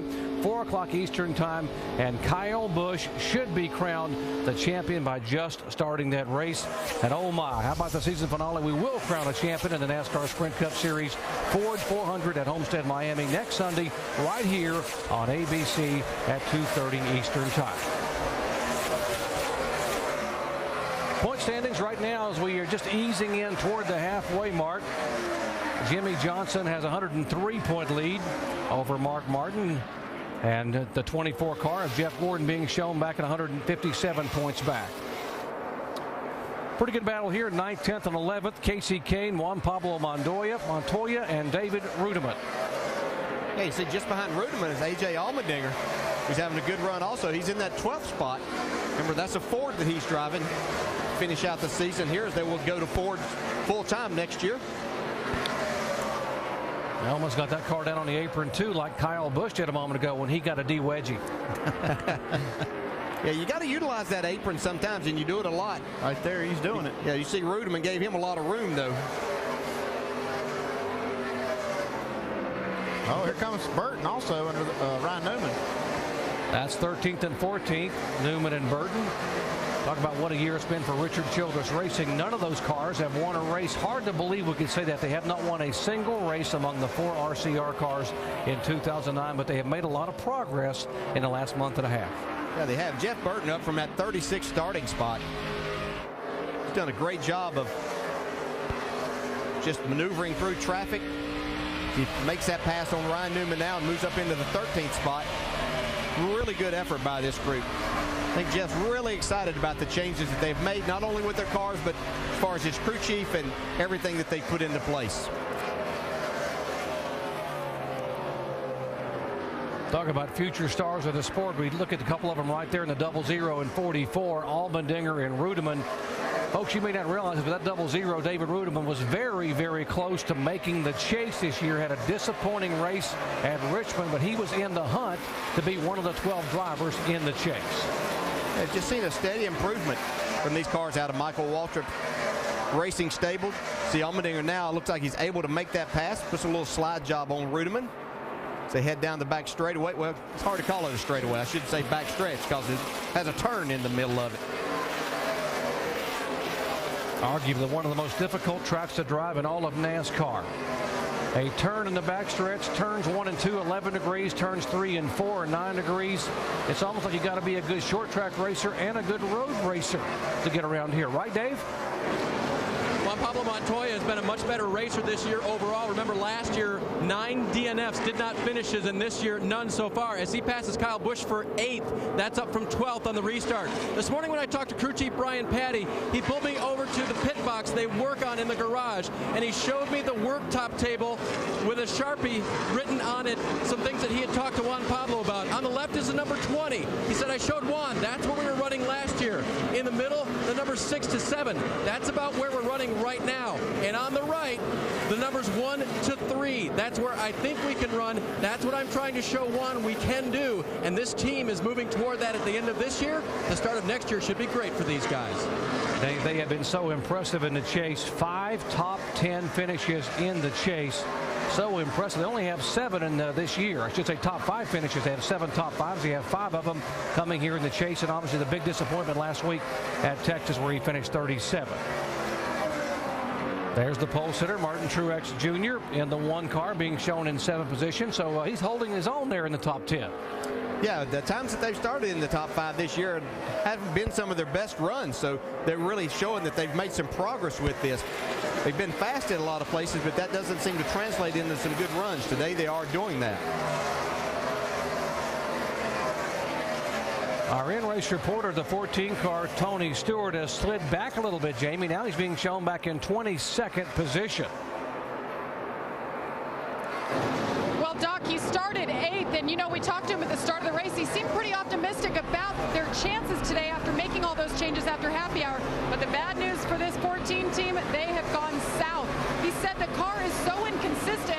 Sometimes it's tight getting in, sometimes it's loose getting into the corner. Nothing seems to help it. They made a wedge track bar adjustment on the last stop, and Tony said, I'm trying different lines, I'm trying to use the apron. Nothing is helping this car, guys. I can imagine he's pretty fired up sitting in that seat. Indeed, Jamie, they certainly are studying. You see Darian Grubb very intense. They're watching the car on a monitor and thinking about adjustments he can make on their next pit stop. Up front, it is Jimmy Johnson, our leader.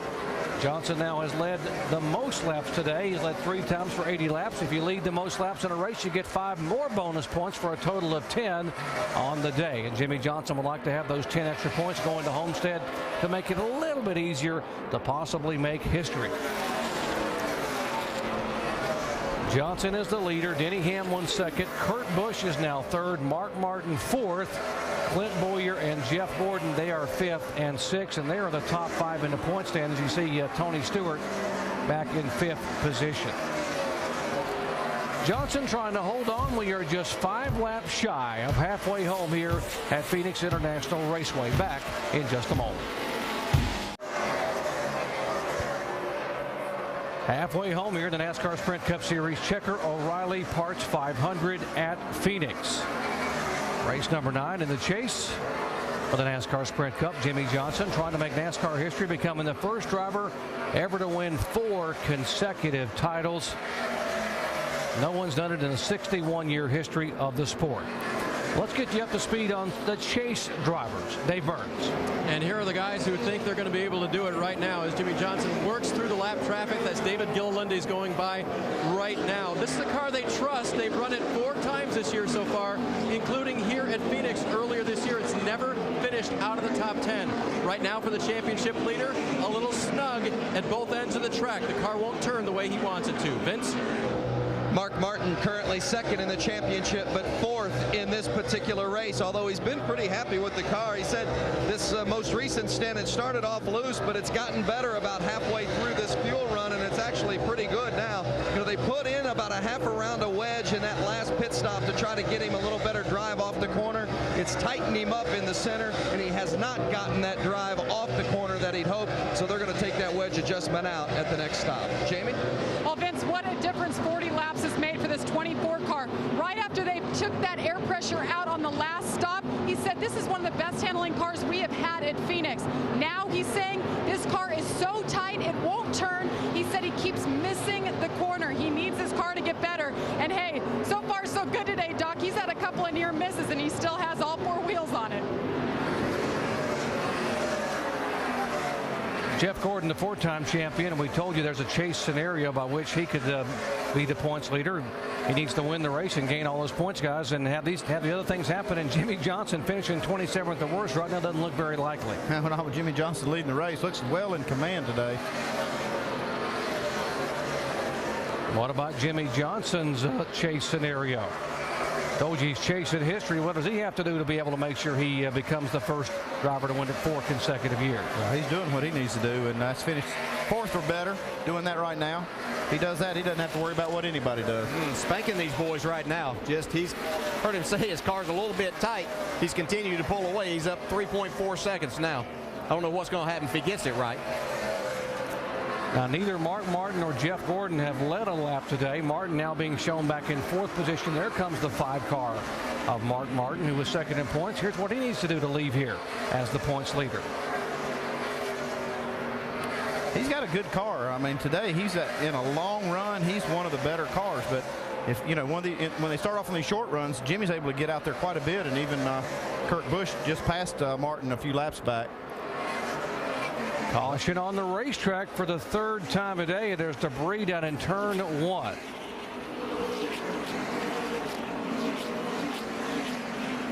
Well, this could shuffle things a little bit. Remember how good the 5 team has been on pit road in pit stops. Yeah, they've been making up spots on pit roads. So it's an opportunity. They also need to think about trying to make this car better in the shorter runs if they're going to beat that 48. Yeah, this also could give the guys more of a chance to work on their car to get some adjustments in. Those long green flag deals get cars behind. Now the guys can come in, make adjustments, and get other cars up front. Now, I'm sure the competition, Ray, hopes that 48 car doesn't get adjusted to be any better than it already is. Well, Doc, when those guys that are that good, they're probably not going to make adjustments, but this will give Gordon and certainly Mark Martin, Kurt Busch a chance to get their stuff adjusted a little bit better and maybe catch up to that 48. Yeah, you see a wedge wrench in the hands of a crew member there on Jeff Gordon's car too, Ray. Yeah, the guy said their car had gotten way too tight. That'll kill you right in the center of the corner here. You just can't carry the speed, so they're going to make a big adjustment on that car. And Mark Martin wasn't nearly as good in this run as he was in the one before. He was not able to get up off the corner and be able to reel people in. Now, right here, Jimmie Johnson's got a little advantage because he's coming in now, and you see the other cars just now getting to pit road. Vince?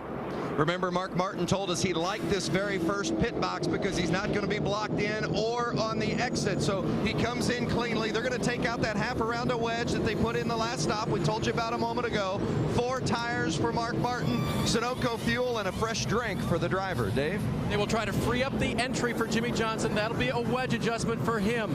For Kurt Busch, the car right now for Kurt is just a little bit snug. They're actually it's a little bit loose. They're going to go down on the track bar to try to help that. Jamie? And the track temp is about 100 degrees. These cars are tightening up. Both the 24 you see in the foreground there in the background is Denny Hamlin. Both cars tight. Wedge adjustment for the 11. He gets out before the 24. 24 will make their first track bar adjustment today. Air pressure back in. Jimmie Johnson again wins the race off pit road. Jimmy does, and this to see Bowyer up 3 positions. Now you see Kurt Busch back a spot, and Mark Martin loses a position. How about Jeff Burton up 5 positions? So Burton getting it done on the racetrack, and his guys getting it done on pit road. Under caution for the 3rd time a day here, the NASCAR Sprint Cup Series at Phoenix, presented by Goodyear. Leaders have been on and off pit road, and a little bit of shuffling in the pits there. Our last time on pit road, you can see the top 5 crews getting it done down there. We got Clint Bowyer's team doing a 12.6 second stop, as well as Ruderman. Jeff Burton gained those spots on pit road with a 13.5. Yeah, Burton up 5 positions, so a great pit stop for him. How about Bowyer's bunch getting it done? RCR guys getting it done in the pits here.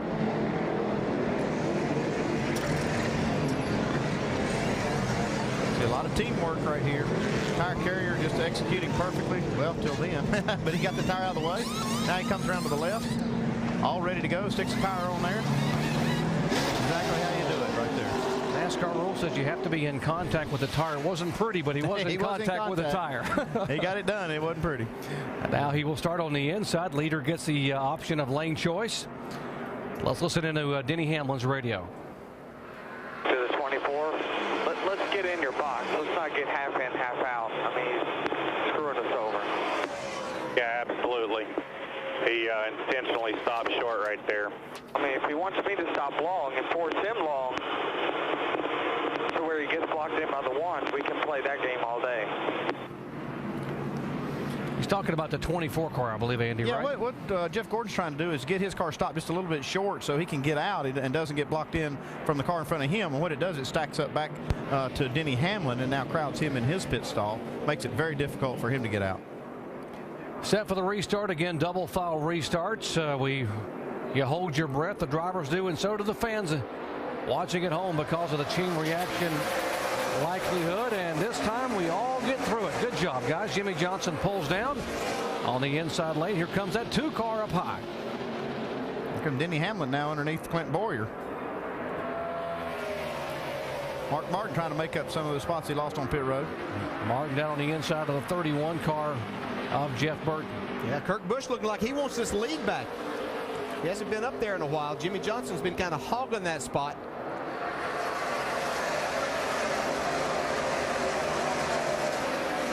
See Jeff Gordon now on the outside. The 24 car moving up to the high side. With the 18 of Kyle Busch under him for position. Yeah, don't forget about these two. They were going at it earlier.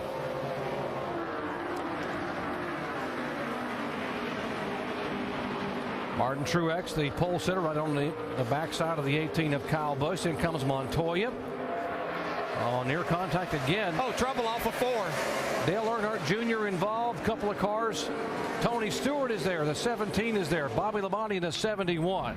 20 of Logano involved. just no room on this front straightaway to avoid trouble. Man, they stack them up huge right here. Brad Kozlowski involved, the 83 car of Vickers. So you're clear straight ahead there. All clear. There's Junior's car. He's tore up on the right side there in the rear bumper. Damage on the 14 of Tony Stewart. Right front, left rear. Bobby Labonte, heavy damage on the front of his car. It looks like Bobby Labonte will be the only one that can't drive away. It looks like Keselowski trying to get his car going.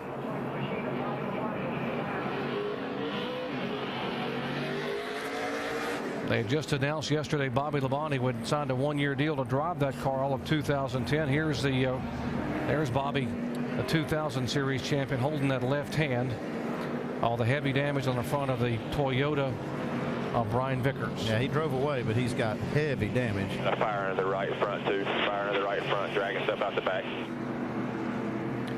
So we can show you how this chain reaction all started. Coming up out of the corner, there's Junior on the inside of Marcos Ambrose. You can see Junior down on the apron, loses the traction again, gets sideways. Ryan Newman gets pushed into him by Sam Hornish. They both make it through, though. Then it just starts stacking up behind him. See Casey Mears just sliding his way through there. Top of the screen there, see the 88 car sideways, and they stack up right behind him. Yeah, we talk about utilizing that apron. It's really difficult to do on a restart, though, where you have low air pressures. It just, again, de-wedges the car so much, you just don't have that grip. Car snaps around in a hurry. Brian Vickers has had such a great year to be able to make it in the chase and has yet to have a top 10 finish in the chase, and it won't happen here at Phoenix. Jamie? And Tony Stewart on his radio not happy about Dale Earnhardt Jr., so placing the blame. Biggest concern on this 14 is the left front. They just checked it out there, put new tires on it. He said his steering wheel is off to the right about an inch, so not terrible. I believe he's going to be able to drive this thing, but a bad day has just gotten worse for Tony Stewart. He's right about Junior. I mean, he just lost it right there in front of all of them, and it's kind of frustrating for everybody behind, but you know, it looked like Junior was doing all he could do to try to save it. Yeah, and Tony talked about his steering wheel being off a little bit. That means that the toe end on the front of the car has been knocked out, whether it's the right front or the left front. We can see all the guys here involved in the crash. See, Logano was involved. The 77 of Hornish was able to get through, just scraped all off the wall and had some front end damage. There's a 77 of Hornish on pit road getting his Dodge repaired. Again, here's what happened coming up out of the corner. Not a lot of room on this front straightaway. Someone gets sideways. Hard to get around him and get out of the way. From Ryan Newman's onboard camera. Outside. We're going to get a good shot of how that car got loose. Yeah, Newman sends it on around from that point. You're clear. You're clear. All good, Jeff. Good job. Tony Stewart watch to his left side, and there's the 07 and Bobby Labonte. Stewart had nowhere to go. Kenseth also involved in Joey Logano. Back after this message and a word from our ABC stations. Fourth caution flag today here in the NASCAR Sprint Cup Series at Phoenix, presented by Goodyear. Jimmie Johnson is our leader. Jimmy has now led 3 times for 105 and 175 laps that we have completed, as we are just cleaning up here from a 10-car crash on the front stretch. Dave. And let's check in with Chad Knaus, Jimmie Johnson's crew chief, giving a little communication to him right now. Chad, early on he was complaining about not being in the track. Looks to me like you might have solved that a little bit. Yeah, you know, they do something a little different in these short tracks. If you qualify in the top 10, they impound your tires, and you have to start the race on those tires. And we felt pretty confident that if we got the car in early and got those new tires on there, the car would come back to life, and it has. So we're real pleased with the way the car's running. Jimmy's doing a great job. The guys are holding their own in the pits, and we're real pleased with the way the day's going for the Lowe Chevrolet. Looks like Kurt Busch might be your toughest competition there. He's racing pretty hard so far. Yeah, Kurt's always really good here. You know, they qualified well. He and Pat Tryson are really clicking right now. It's almost unfortunate for them that they've only got 2 more races. Probably good for us, but you know, those guys are doing a great job. And you know, we'll just see the 5 and the 24 are running well. The 18's back there, and you know, it's gonna be a tough race. It's just far from over. Fun race to watch so far. Doc. Remember those words from Chad Knaus. It is far from over, and Jimmie Johnson knows just that. Back with a restart in a moment.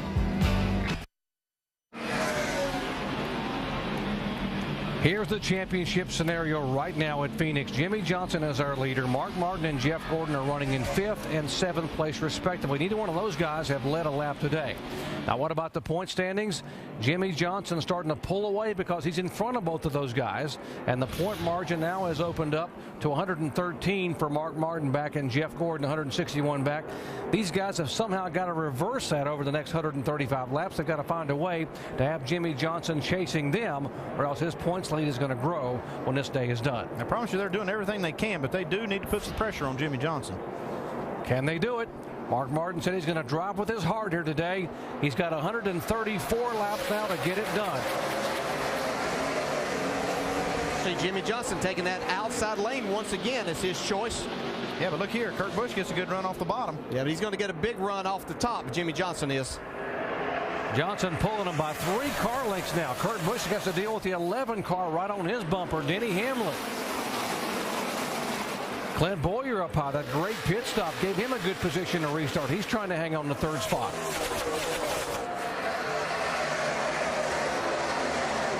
There's Mark Martin down on the inside, and there comes a 24 car. Jeff Gordon just driving it in the corner underneath the 42 of Montoya.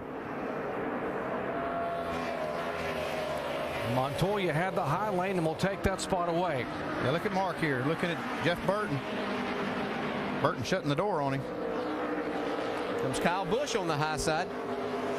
Well, Mark Martin knows the clock is ticking. The laps are ticking down. He has got to get aggressive, and that 5 car trying to work on the 31, but he may lose a spot to Kyle Busch.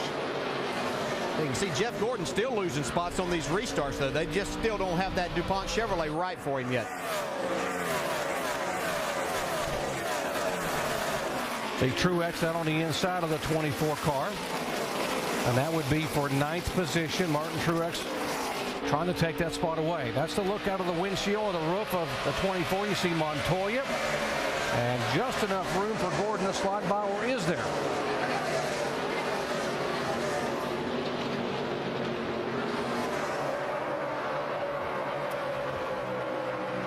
Hornets' nest all over the racetrack here. Here's the 16 and 39. Biffle and Newman. These guys battling back 14th, 15th, 16 on back. Marcus Ambrose right in front of Biffle there, having another good run this weekend. He's up in the 13th spot.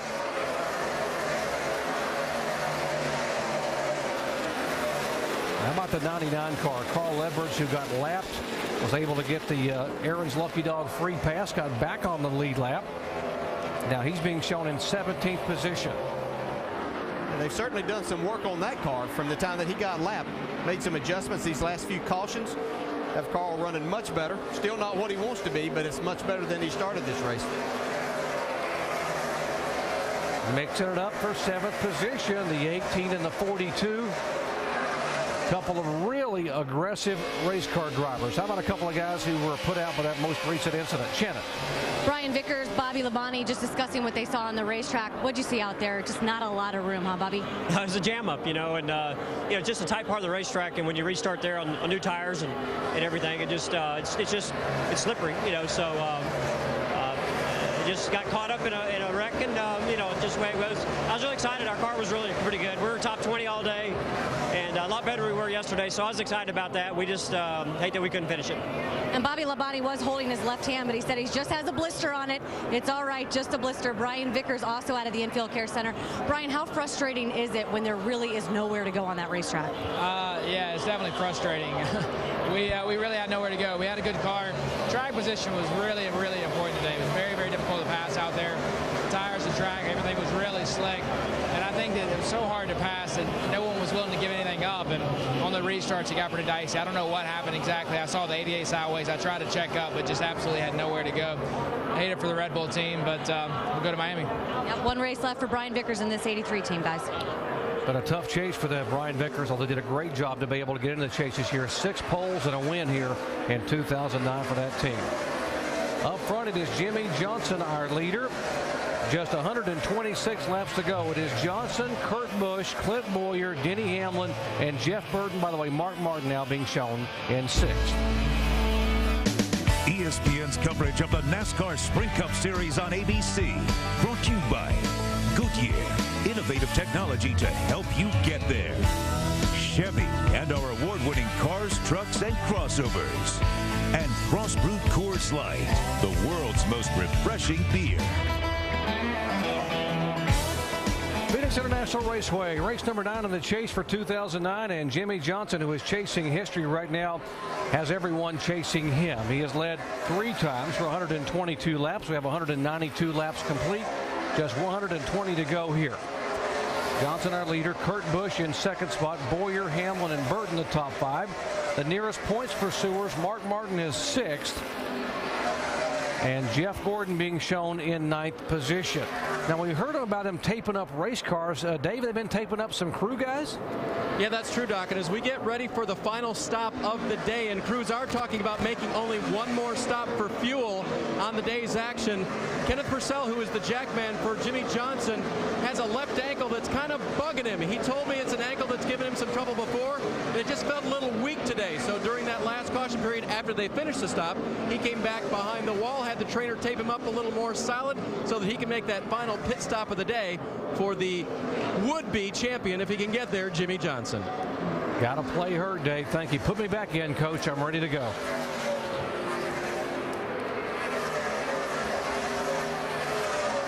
A lot of work being done on several cars that are still behind the wall. They're trying to get Dale Earnhardt Jr. back out after that incident, that 10-car chain reaction crash where Jr. spun on lap 170. So they have not given up on trying to get him back out. Yeah, we saw our in-race reporter, Tony Stewart, be involved in that. Now, they did keep him on the lead lap making all those repairs. He's in the 23rd spot right now, though. There's the 5-car of Mark Martin. Vince? Well, the 5-car of Mark Martin, he's really happy with it. He says the balance is really good right now. He said, I feel like I can run with anybody. It's just track position that's hurting. One of the issues is that 31 car up in front of him, Jeff Burton, is just getting better and better all day. In fact, Burton says every stint is a little bit better than the next. He said, I am having a little trouble getting off turn 4, but I'll tell you guys, I'm standing down here in turn 4 by the Mark Martin pit box, and I don't see Burton having any trouble at all. Talk about biggest movers for the second week in a row. Jeff Burton has had to come from the back of the pack, but he's getting it done. Burton being shown in the 5th position. We talked about how far this whole team has come, and Burton was telling me in the garage area on Friday that he is so proud of how hard this entire RCR organization has worked to be able to try to do something here at the end of this season to get them ready for 2010. They're definitely on the upswing. I mean, you see what they're doing week in now and week out these last few races, and that helps so much going into the offseason, gets everybody pumped up, and they can continue that as they work towards preparing for next year. Yeah, next thing they need to work on is some qualifying type setups that may fit into Jeff's program, because it's really hard to come from 36 starting spot all the time. He's had a great car. The worst 2 laps he's run all week's been 2 qualifying laps. It seems like he doesn't let that bother him. He gets out there, whether he has a bad qualifying run or not, and makes it up, and doesn't get too excited, methodically moves his way up if he's got a good car, and he does today. He's going to try to hold off the 5-car of Mark Martin, who's starting to ease in on that position. That'd be 5th spot. Now, we told you the 88 car is behind the wall getting repaired. Let's get an update from Jamie. Well, Doc, there is some cosmetic damage, but the main issue right now is he has an oil leak. The problem is they cannot find where it's coming from. You see Lance McGrew, crew chief there on the right. They have engineers, all their mechanics. Keep in mind, as Dave was talking about working as you're sore, there were 4 team members on this team this morning in a car accident, very sore, having to do double time right now as they try to figure out what is wrong with his car, where the oil leak is coming from to try to get Dale Jr. back out on the track. I'm not sure that oil leak is from the accident. I think we saw some smoke out of this car earlier, and it could have actually even had something to do with him spinning the car coming off the corner. That oil leak was getting oil on the tires. So I don't think, without the damage I saw, they wouldn't have put him behind the wall, and that oil leak, I think, was from before. See these guys racing for position, Jeff Burton and Mark Martin. These 2 guys are very good friends off the racetrack. They were teammates at Roush Racing for a number of years, and Jeff Burton has the utmost respect and admiration for Mark Martin. Yeah, and you'll see that here in a minute, because if Mark starts putting enough pressure on him, he'll let him go, because these 2 guys do have a lot of give and take between them. He'll wait till Mark's right there, and he feels like he's holding him up, then he'll let him go.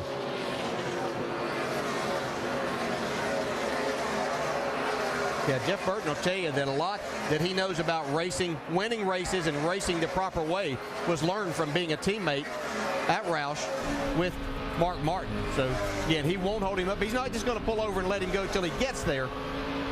He's going to race him hard till he gets to that point that he can't hold him back anymore. Tuesday at 8 Eastern, 7 Central, the season's most entertaining new hour is ABC's V.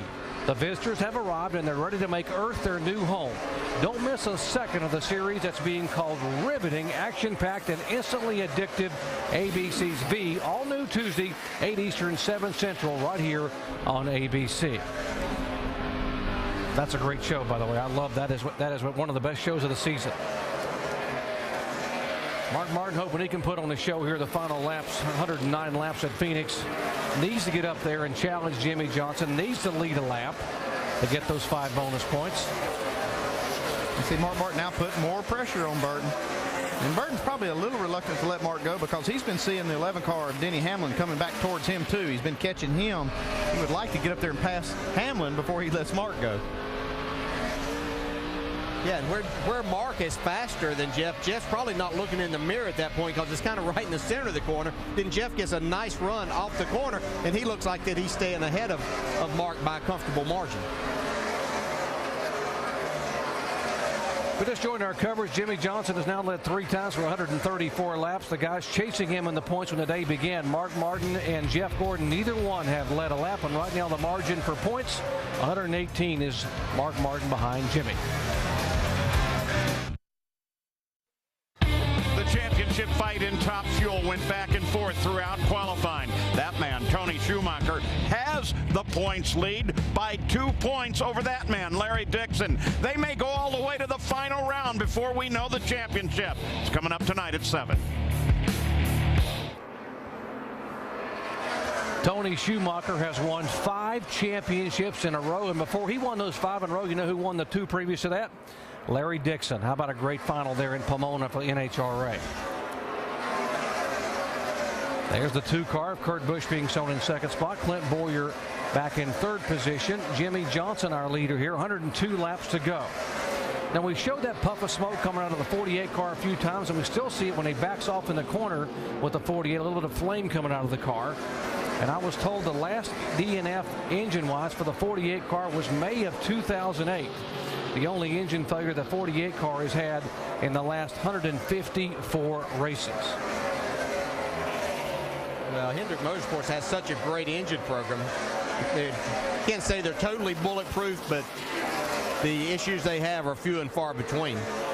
See a great battle here for 2nd. Clint Boyer, you know, he made up all those spots on pit road. We wondered if he'd be able to stay up there. Looks like he has a good race car also. Battling Kurt Busch for that 2nd spot. See Denny Hamlin coming in. Right behind him, you'll see Mark Martin. He did finally get by Jeff Burton. There comes the 5 car of Martin. This group is a little over 5 seconds back of Jimmie Johnson. Let's update the 11 car of Hamlin. Jamie. Well, Denny Hamlin, this team really believes they brought a great race car. It's brand new. It has a lot of speed, but of course on a short track, guys, there's a lot to do with track position. As you guys see some track position right. Eat a protein bar, whatever you got to do. Let's make that last stop a good one. So at the end there, Denny's telling his team, eat a protein bar, whatever you guys need to do to get up on the wheel for the last pit stop. So what are the guys doing? They're eating some pizza. They've got pizza boxes back here. They're gearing up, getting some energy for this last stop. So does pizza help a pit crew make a quicker tire change? You'd be surprised. I mean, you kind of sometimes forget to eat as a crew member. You got all this pressure and all the excitement of the race, and you don't eat like you should. That's not a bad idea because if you're well nourished, you can perform a lot better. Tell them to save me 1 or 2. I'm going to be hungry when this thing's over. And DJ, you know what Denny Hamlin is saying, because a couple of seconds on pit road, you can pass some guys in the pits that'll take you 20 laps to pass on a racetrack. Yeah, we've seen a perfect example. Right ahead of him is Clint Boyer, who was running up in the top 10, but was struggling to get any further up. They had a great pit stop, got him up there, got him out in 2nd, and now he's been able to stay up there in the top 2 or 3 positions.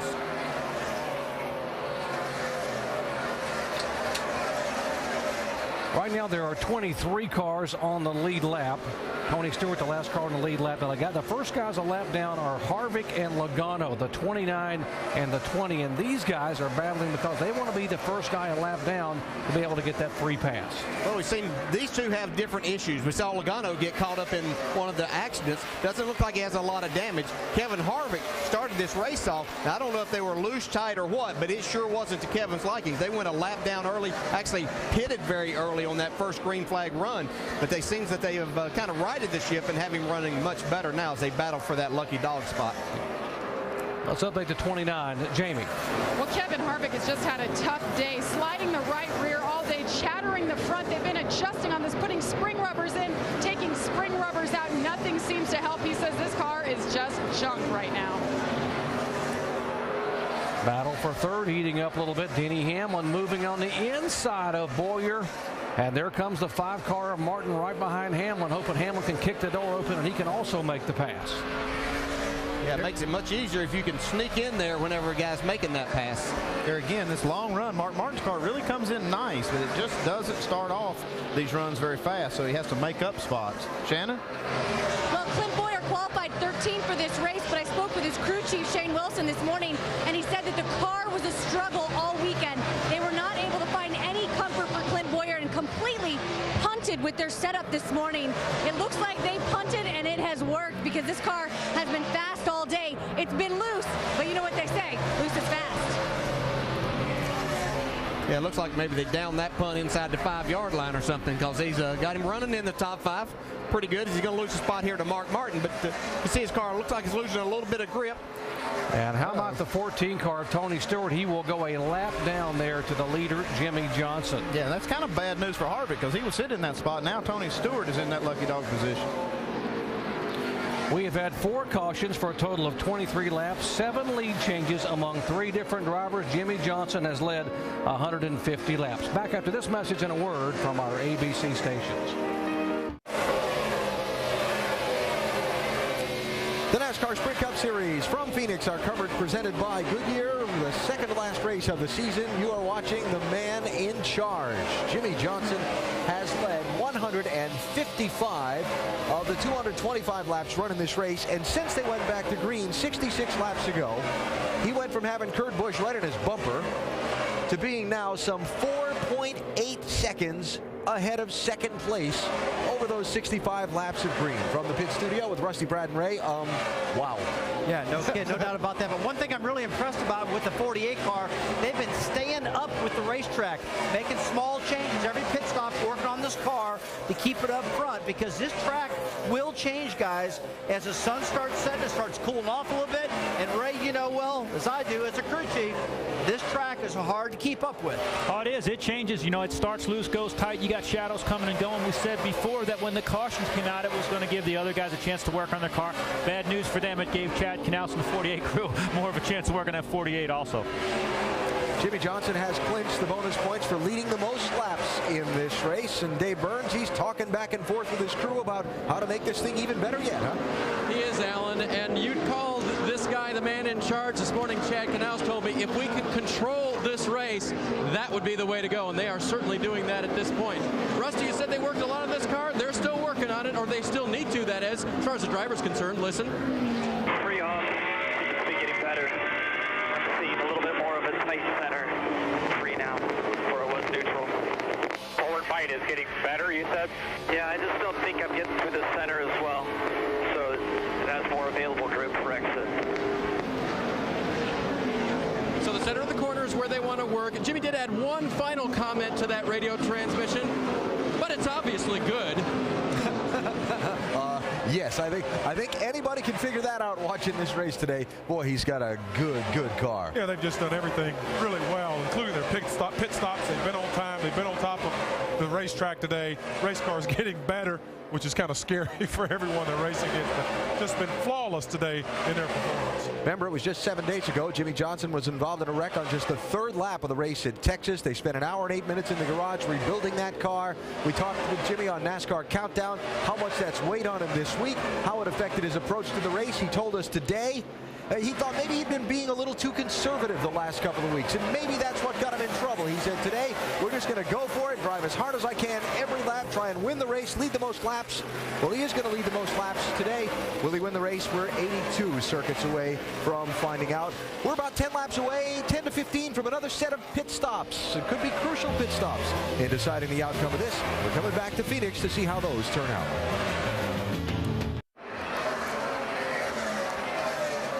Jimmy Johnson squeaking by some lap traffic here at the NASCAR Sprint Cup Series. Checker O'Reilly Parts 500 at Phoenix. We are easing in on what should be the final pit stop of the day.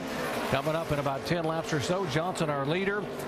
And we went away a moment ago. Denny Hamlin has now taken the second spot away, and Mark Martin has taken third.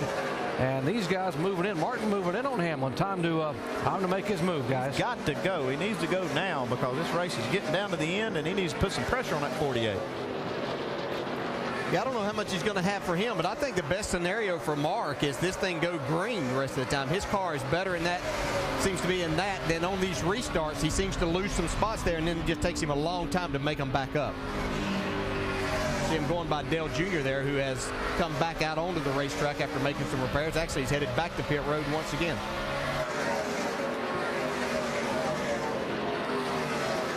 Keep talking about some of the drivers who have been a pleasant surprise this year. One of them is that 47 car of Marcos Ambrose, who ran in the top 10 most of the day last week at Texas, and again today he has now moved into 10th position. I'm telling you, these guys are really getting it done. Frankie Kerr, the crew chief on this car, Marcos Ambrose, they've gelled so well, and every week they are going the right direction, going forward. Shannon?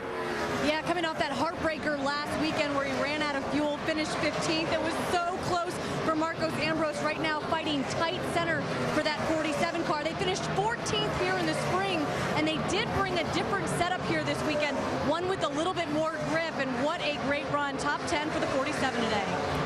He would get one of my votes for most likely to succeed in 2010, only his first full year as a driver in this series. 31 car, Jeff Burton just able to get by the 2 car for position. Now Burton moves to 4th spot. Yeah, Kurt Busch's car just doesn't look like it's good in these long runs. Here comes Martin Truex, you see, behind the 2 car also. Martin in that 1 car. He was our pole sitter today. This car has performed a lot better than the other times they've qualified up front. It's been a really solid day. He's in that 6th spot, but he's got Kurt Busch in his sights to get into the top 5. Starting to see some pit stops. Kevin Harvick's on pit road right now, so we'll here in the next few laps. Andy, everybody should be starting to come. Yeah, we're getting inside the pit window now. Everybody can make it from here, so you'll start seeing some cars coming down off pit road or off the racetrack and on pit road. See Montoya now coming down pit road too. Harvick, who won the truck race on Friday and finished second in the nationwide race yesterday. Could be the final stop of the day if we stay green for Harvick. See Jimmy Johnson, our leader, coming by. How about the Juan Pablo Montoya stop? Dave. Yeah, the bad news for Juan Pablo is that the last adjustment didn't help. Those were his words. The car is loose in. It's still tight in the center. They'll work on it here and try to give him that feeling that he's looking for. But the last time they tried something, it really didn't make the driver much happier. Down and away. Other cars coming on the pit road. There's a 33 of Boyer. Shannon. Clint Boyer says, I have no grip. They're going to make an air pressure adjustment for Clint Boyer. It's also going to be 4 tires. What a great run for this team. He's only had 1 top 5 in the past 28 races, and they are getting it done today. Vince? The 5 car of Mark Martin, he's had very few complaints about it. It has run well. It's taken a little longer to come in than he would like, but it has been good, especially in clean air. No changes this time around. It's a 4-tire stop and filling it to the very top with fuel for the 5 of Mark Martin. Martin down and away under 15 seconds. Here comes the 48 Jimmy Johnson for what may be his final stop of the day. The 11 car Denny Hamlin already in. They've already changed right side tires, putting left side tires on Hamlin's car. He is down and away. Let's go down to the Jimmy Johnson pit. Dave. The leader is in. They'll make an air pressure adjustment for him to try to help the center of that corner, but really don't want to do too much to it. Just a nice, smooth 4-tire stop for him as he tries to finish that up and head back out. It looks clean, and there goes Jimmy Johnson. Kurt Busch is on pit road. He said the adjustments we made the car loose in the wrong places. It made it tight in the wrong places. That really didn't work. They'll go to work one more time on the Blue Deuce. He'd fallen back to 5th from his second position during that run. Just over 16 seconds for the 2 cars. It was under 15 seconds for the 5 car and just over 15 for the 48 car a moment ago. Yeah, very important for these guys not to speed, and we haven't had anyone speeding, especially on the exit of pit road. Very easy to do that down in that corner, but didn't want to make a mistake. That could be catastrophic to your trying to win today and your championship hopes too. Atkinson being shown as our leader. Talk about comebacks at Texas last week. He started 30th, ended up finishing 3rd. He's a former winner here at Phoenix in the NASCAR Sprint Cup Series. He'll be coming on very shortly to make his final stop.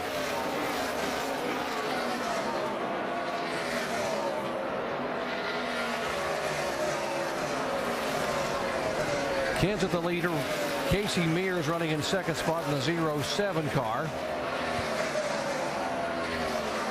As a look out on the track after these recycled somewhat, Jeff Burton did a great job on and off of pit road. His pit crew did a good job. He came out in front of Mark Martin, so Mark will have to work with him again. And the 82 car's already had some contact from a previous incident, now sliding up and contacting the wall just a moment ago again. Rookie Scott Speed.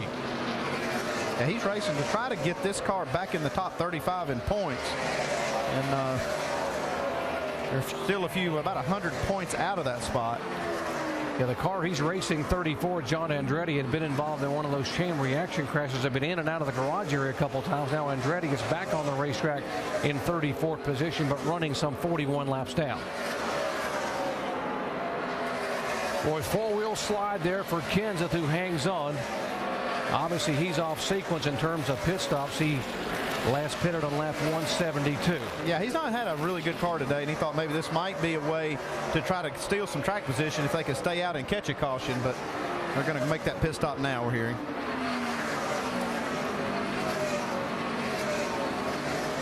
So as he peels off to come down pit road this time, there he is getting down to 45 miles an hour.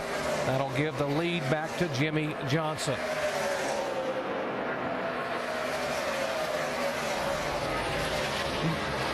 Matt Kenseth in for 4 tires and fuel, just way too loose. Says he just can't do anything with it. He was 3rd last week at Texas, but this flat track program has been a challenge throughout the organization. He anticipated a tough day today, and he's having one in the 17.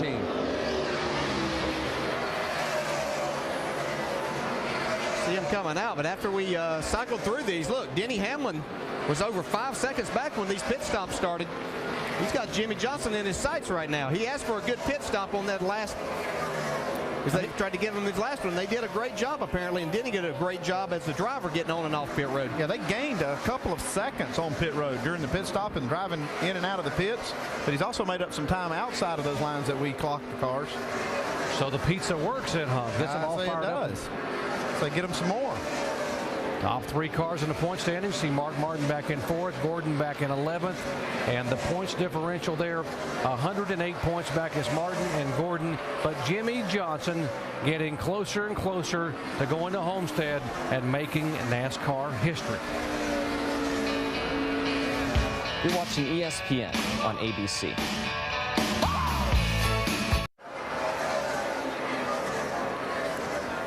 57 laps to go here at Phoenix International Raceway. Race number 9 in the chase for the NASCAR Sprint Cup. Jimmie Johnson has done what he absolutely had to do. Superman making a statement here today. After the disappointment in Texas a week ago, he has led 4 times for 181 laps.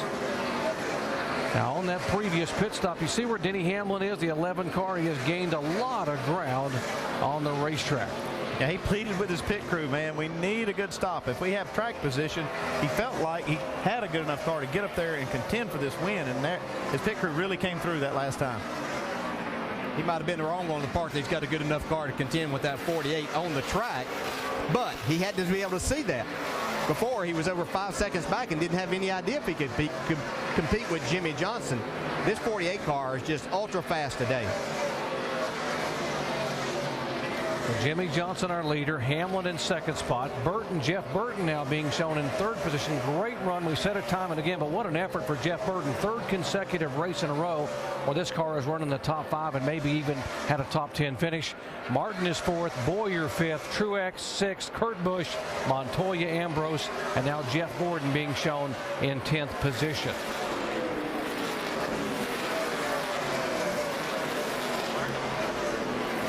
When the day began, the points margin was 73 points. Mark Martin behind the 48 car of Jimmy Johnson. And right now it's a 108-point differential as Martin being shown fifth and Johnson continues to lead. You can see how close these cars are on the track, and the way they did it is in the pits. Right here's Denny Hamlin's stop compared to Jimmy Johnson's. You can see a 13.2 versus that 14.8. So he made up some ground right there, but he was actually even farther back than that. He made up some ground getting off the racetrack and then back up to speed as well. Show you the replays of their pit stops, and we can compare exactly as they go on the pit road with this split screen. Yeah, you can see right here, we got it divided up into right side, then the jack man, and then the left side, so you can kind of see where all the time is being made. You see on the right side, there's a little bit of difference, about 0.7 of a second. Even on the jack side there, you see Denny Hamlin's crew made up some time, and on the left, just a little bit everywhere. So the encouragement from the driver got it done. And DJ, I know a lot of times you have talked about these drivers getting it done. Now let's go back down to the 48 pits quickly, and Dave.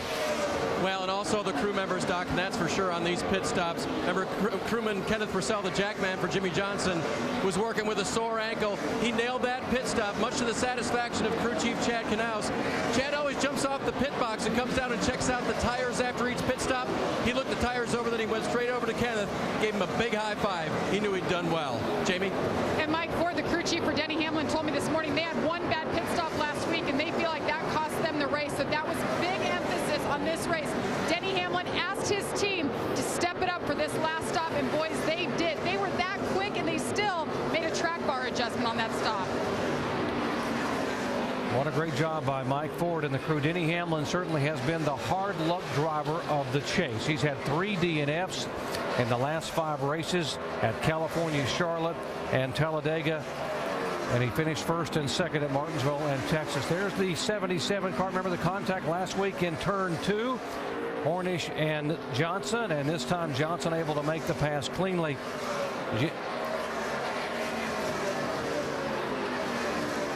And there is Mark Martin in the 5 car being shown in 4th position. Vince. You know, I spoke with crew chief Alan Gustafson this morning about whether or not he thought maybe they didn't capitalize enough last week when Jimmy Johnson had their problems and they ran 4th at Texas. And he said, no, he said, I felt like our missed opportunity was at Lowe's when we ended up 17th. He said, we got in contact during a restart. He said, that's the race I look back at and think, what if? Well, today he said, if the 48 car is better than us, I'll look to get off pit sequence. It just hasn't happened today. He hasn't had an opportunity to go off sequence. The 5 car has been good, but he hasn't really been up in the front with Jimmy. He's been hanging around that 5th spot, and track position is so important here at Phoenix. He just hasn't had it this afternoon. Yeah, that one thing that Alan said that he was going to use that opportunity to get off sequence. We just haven't had enough caution flags for them to do it. The opportunity just hasn't been there. And for Mark Martin, how big was that tumble on the final lap at Talladega, which cost him 66 points by being hit with 1 lap to go in a race that he would have probably have easily had a top 5 finish. Right now, the margin is right there, over 100 points with just 47 laps to go. A week ago at Texas, Superman soared in and Clark Kent walked away. But today, Superman's back and leading here at Phoenix.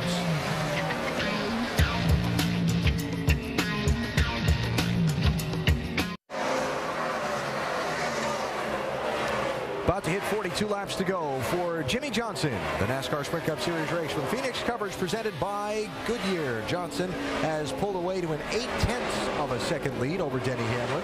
Not nearly as much as he had before, but a steady 0.8 of a second advantage over second place. Now we count down the laps. From the pit studio with Rusty Brad Ray, Ray's been going over his numbers. Now, the numbers tell us we should see another yellow flag or 2 in this race. You should. Yeah, I should. You know, the numbers have really not been quite on as they have been, but this race has historically had a lot of cautions at the end. And so, and if you do have a caution and you have a car that fast, are people, you know, right away the 48's going to come in and put 4 tires on, but are other people going to try too? Or are they going to put them back in that mix to put them in danger on that restart? Rusty, you've been inside one of these cars before here at Phoenix with a big lead like Jimmy Johnson's had. What's going through his mind right now? Well, he just doesn't want to make any mistakes whatsoever. And as a driver, right now he's got 41 laps to go. And guys, what I'm noticing right now is that the turn 1 and 2 is getting completely shaded right now. I've had it many, many times leading the race here at Phoenix, only to make a pit stop late in the day when turn 1 and 2 is shaded to go back out and my car is handling completely different all of a sudden. So I know Chad Canals is smart enough to know that he's got to stay up with the track even more with this condition changer right now. So let's just follow this car for just a little bit, guys. Let's go down the front straightaway here. A lot of sun in your eyes right now getting into turn 1. As they get down in there, look at that. It's completely black right now. This track is completely changing. Ray, I believe they got to start loosening this car up a little bit if they do have another pit stop. Yeah, Rusty, depending on what Jimmy's telling them right now, we saw him get just a little bit loose right there. But as you know, this track bounces loose to tight, and that shade down there in turn 1 makes it completely different than it is in turn 3 and 4. Biggest thing, guys, though, as I'm watching this, though, is Denny Hamlin is closing the gap somewhat on Jimmy Johnson. Does he have enough left to run him down and make a race of this thing inside of 20 laps? DJ, Andy, I know you've been watching some of the lap times out there. DJ, you too have been inside one of these cars when you had a dominating day here and had a big lead and got to the late laps. What are you seeing?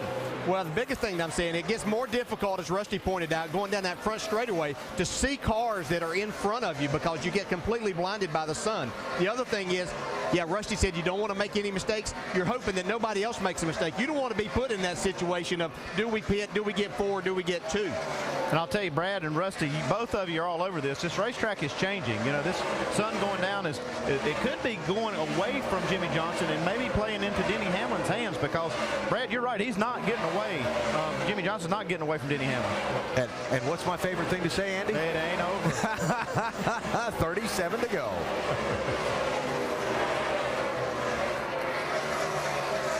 Pretty good battle here, 0-0 and 18 battle for position on the racetrack. That's Rudeman and Kyle Busch in 11th spot. Going back to the discussion about visibility, I remember when Rusty Wallace was just like Jimmy Johnson. He was pulling away, had dominated the day, was on his way possibly to a championship, and was passing a lap car here at Phoenix and got taken out by a lap car who just, I don't think even saw him going into turn 1. Yeah, you can see right there from Kyle Busch's car just what that glare does, and it literally blinds you for a certain period of time.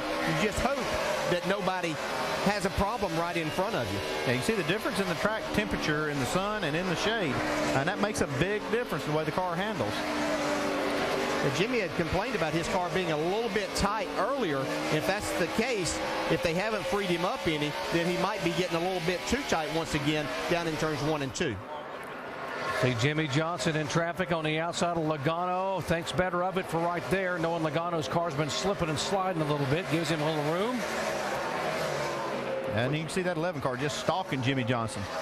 Yeah, we follow this battle right here as Jimmy tries to get around the 20. Andy, I saw a number of times from the shot that we've had. This 20 car, once again, throwing some smoke. It's the Gibbs cars in particular that seem to smoke a little bit down here in the center of the corner. Yeah, we see that a lot out of the Gibbs cars, and my speculation on that is that they're working on things that will enhance the deceleration torque in the engine, where they can use that torque to slow the car down, and it causes these cars to smoke a little bit. Now, we can't confirm that. We don't know. The team won't tell us what they're doing, but we see it a lot, especially on short tracks out of the Gibbs cars. And today we're actually seeing some of that same kind of smoke out of the 48. Yeah, and we see Denny Hamlin closing in here too. And if they will look in their mirrors not too far back, they're going to see a hungry guy too coming wanting a victory. That's the 31 car, Jeff Burton. Jeff Burton could be the sleeper of the day. Coming off back-to-back top 10 finishes, 5th at Talladega, 9th at Texas. Vince. That's right, Doc. And you talk about teams that aren't making the chase. What are they building on? Well, they're building momentum for next season, momentum for the offseason to have that little extra energy as they prepare for Daytona in the beginning of 2010. Well, this is how you do it. You put together strong runs. As you noted, back-to-back top 10s. He's 3rd here this afternoon. They weren't quite as optimistic at the beginning of the weekend, just tight all weekend long. Tried change after change without any different result. So they just put it back to where it was when they took it off the truck.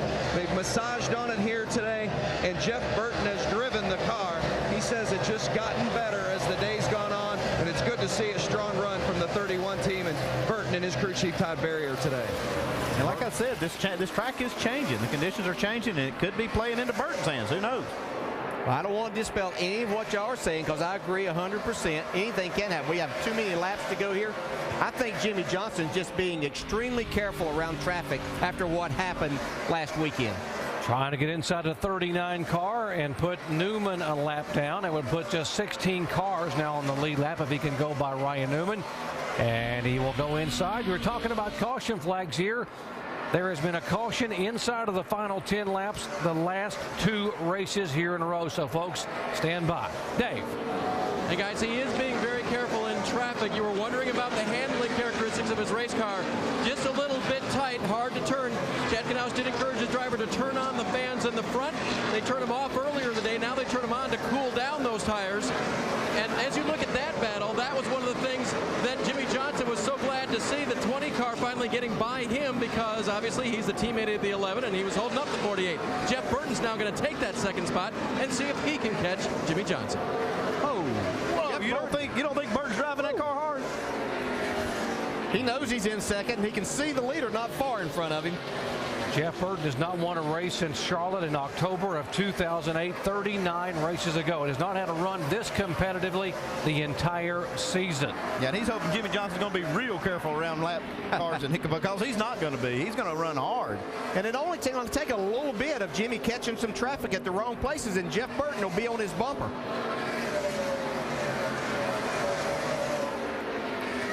Jimmie Johnson has led 4 times for 211 laps. He will get the bonus points for leading the most laps today. And right now he has extended his points lead to over 100 points. It's 108 over the 5 car, 173 over the 24 of Mark Martin.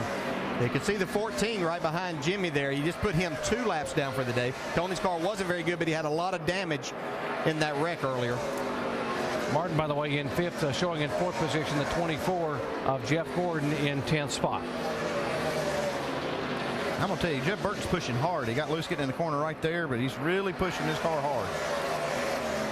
When you haven't won in a while and you have that opportunity, you've got a good race car. You just want to make sure that you get everything out of it. You don't want to go say, man, if I'd have driven it a little harder for this amount of time, I might have made it happen. Jeff Burton is giving it everything that he's got. And Andy, for the guys back in the shop that have been burning the midnight oil, building all these new race cars in the past 2.5 months, this has to mean so much. Oh, the boys back in Welcome are sitting up in their chairs, standing up, cheering him on right now. He told me, I'm sorry, go ahead. He told me Todd Barrier was going to make a big difference to this race team when he came over. We can already see it happening. Todd Barrier's a winner, man. I'm telling you, he's a great crew chief.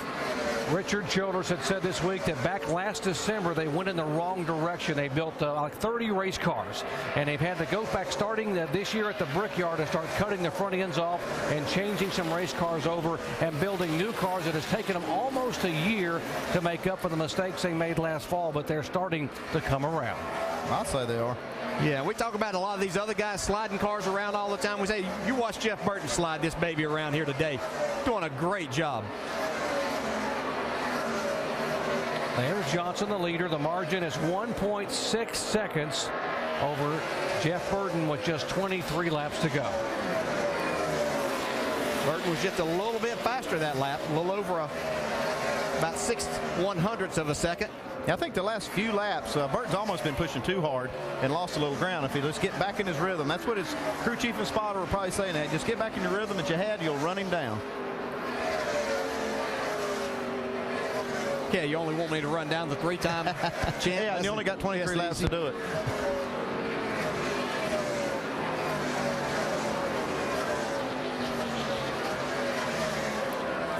Talk about teams that have to bounce back and get it done. Disappointment a week ago, and you could tell this week that Jimmie Johnson was a little bit spooked by what happened. He had a 184-point lead going into Texas. He went out of there with a 73-point lead and a 38th place finish. Hey, watch Jimmie here, and we talk about guys having good runs too that are outside the chase. We have 6 chasers in the top 10, but 4 guys that aren't. Talk about Burton in second, Boyer 5th, Truex 6th, Marcus Ambrose moved up into the 9th spot. So these guys are all giving it great runs here today in Phoenix. Yeah, but I have to agree with you, Dale. Now that Jimmie's got some clear track, not having to deal with a lot of lap cars, he's definitely picked up the pace some. So probably was being pretty careful around the lap traffic. We talk about having to perform in the clutch. We had the Gillette in the clutch moment. Today that goes to the jackman of the 48 car, Kenneth Purcell. Had some ankle issues. He had to go get it taped. He knew he had to perform. They taped the ankle. He came back out and did a flawless job to get Jimmie Johnson on and off pit road and not lose any positions on the racetrack. So congratulations to Kenneth Purcell getting the Gillette in the clutch moment. To find out how your favorite athletes prepare for success, go to ESPN.com, search Locker Room Report. Andy, you know what that feels like when you got to get it done. No matter what's hurting or what's aching, you got to go over that wall and make a difference. Yeah, you got to give him credit. He did the job when he needed to. And you can't just throw anybody in that position, can you, to do that job? No, it's almost a jackman's about like the quarterback on a pit crew. Everybody kind of keys off of him. Triggers a whole stop. Here's the 9 and the 16 battling for 14th position. Biffle able to get that spot in front of KCK. And Mark Martin starting to ease in a little bit on the 11 car for third place. Here once again, Mark's car really coming in late in a run, but he just loses too much time. Yeah, he'll need a 500-lap race to make it work, but he does have a good car in the long runs. What about Jeff Gordon battling with Marcus Ambrose for 9th spot? Yeah, Jeff's been trying to get this spot away from Ambrose, but Ambrose has been pretty solid. Jeff's car just not quite good enough today to get himself up into the top 5 where he really needed to be running. And Ambrose again, 4 top 5s on the year, 7 top 10s. And if he hadn't run out of gas last week at Texas, he probably would have easily had a top 10, if not a top 5.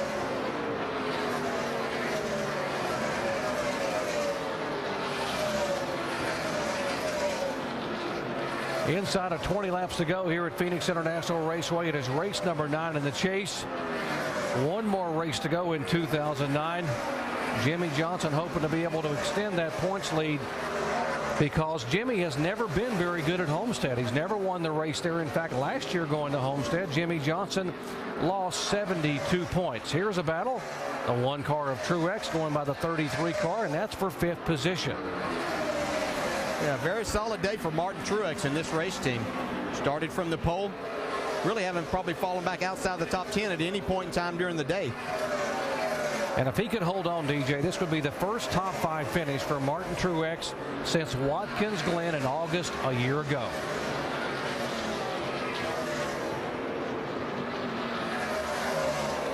Jeff Gordon did indeed get that position from Ambrose, has now moved in the 9th spot.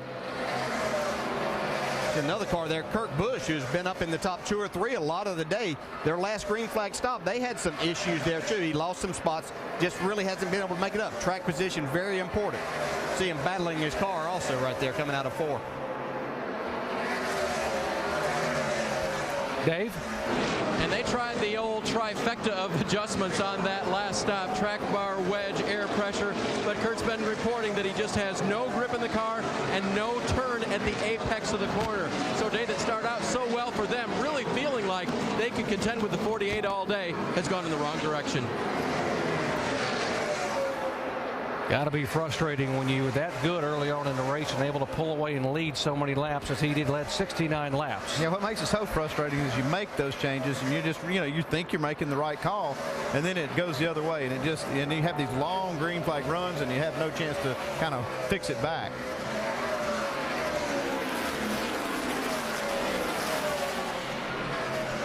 And you get down a point in time of the race now as we get down to 12 laps to go. A caution comes out now. Ooh. As a crew chief. Man, tough decision. That's the last thing I want to see right now, especially if you're Jimmie Johnson's crew chief or even Jeff Burton. He's got a great run going so far, running second. He probably doesn't want to see a caution either, but man, it's going to be a tough decision to make if it comes out right now. I know these guys are down there thinking about it, they play the what-if game a lot, so you're ready to make a decision. Yeah, what do you do if you're Chad Knapp? You're doing that lap after lap. You're thinking, okay, if the caution comes out now, this is what I'm going to do. If it comes out in 2 more laps, this is what I'm going to do. It's just a tough decision. Right at this point, I think Jimmie probably has to think about staying out. Yeah, I'd say he's probably thinking about the scenario.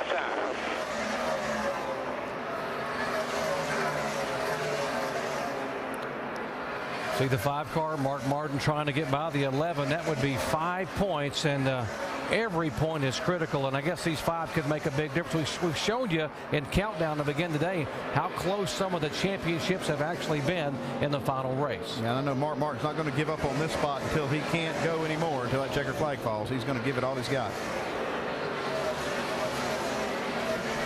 Mark Martin has finished runner-up in the championship 4 times. He's finished 3rd in the points 4 times. He's finished 4th in the points 3 times. So 11 years in his career, he has finished 3rd, 4th or better, I should say, in the standings. He has come that close so many times.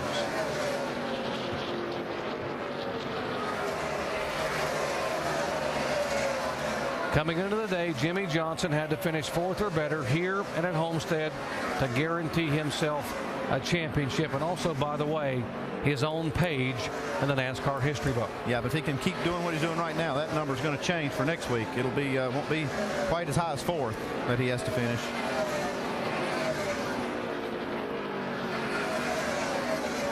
They're going to come here and dominate the day as we see teammates here racing for that 10th spot. David Rudman having a good day also as he tries to take that 10th spot away from Marcus Ambrose. Dave? David Ruderman told me right before this race that he didn't know what he had today in the 00, but he's worked his way steadily forward. There's been a couple times when they weren't sure how to adjust on the race car, but crew chief Rodney Childers and David have done a good job of making the right calls and getting him into the top 10. Certainly have made a great call all year long for that 00. It came so close to making it into the chase, only to have an incident happen at Richmond. Here's the story today. Following a disappointment at Texas a week ago in a 38th place finish, how would the championship team of the last 3 years respond? Well, the answer, Superman has made a statement. Jimmie Johnson did not sit on the pole. He qualified 3rd, but it didn't take him long to get to the front. Johnson now has led 4 times for 232 laps, and the point margin has grown from 73 to 108.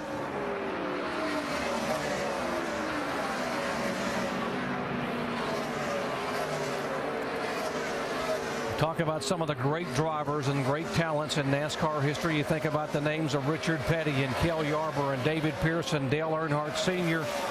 And folks, one more race to go. If he can hold on for 5 more laps, one more race to go, depending upon what happens at Homestead. Jimmie Johnson, what a remarkable 4-year run it has been for him. Even if he doesn't hold on next week, it's a remarkable run that they've made, but they certainly look like that they're poised to take this 4th straight championship. And again, whether you're a Jimmie Johnson fan or don't like the chase, whatever, they've made the most of this, and he's going to be set on doing something that no one else in the history of this sport's been able to do. And we talk about great race drivers, just you pointing out, Doc, just phenomenal what Jimmie Johnson and this team have done. The last 2 fall races here, the winner of this race has gone on to win the championship. Obviously, it was Jimmie Johnson in 2007 and 2008. Can he make it 3 years in a row? As far as winning at Phoenix and winning a title, he is just 3.5 laps away.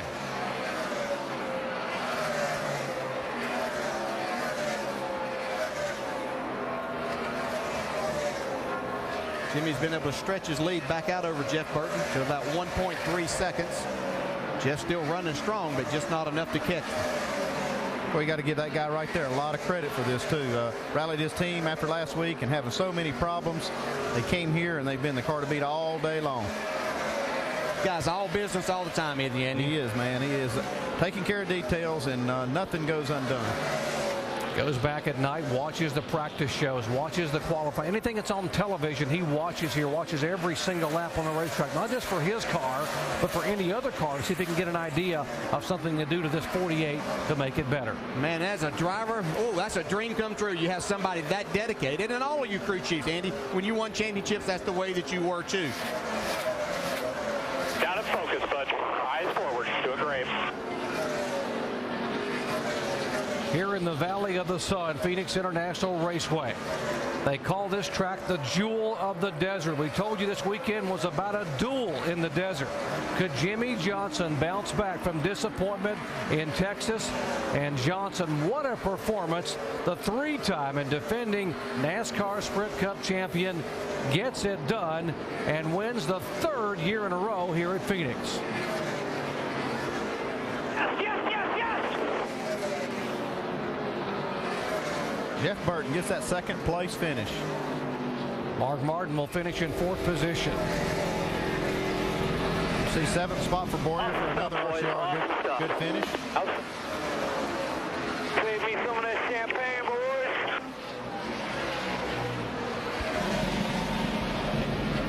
I'd say Jimmy Johnson Proud of all of you. Jimmy, fantastic job today, man. Great effort.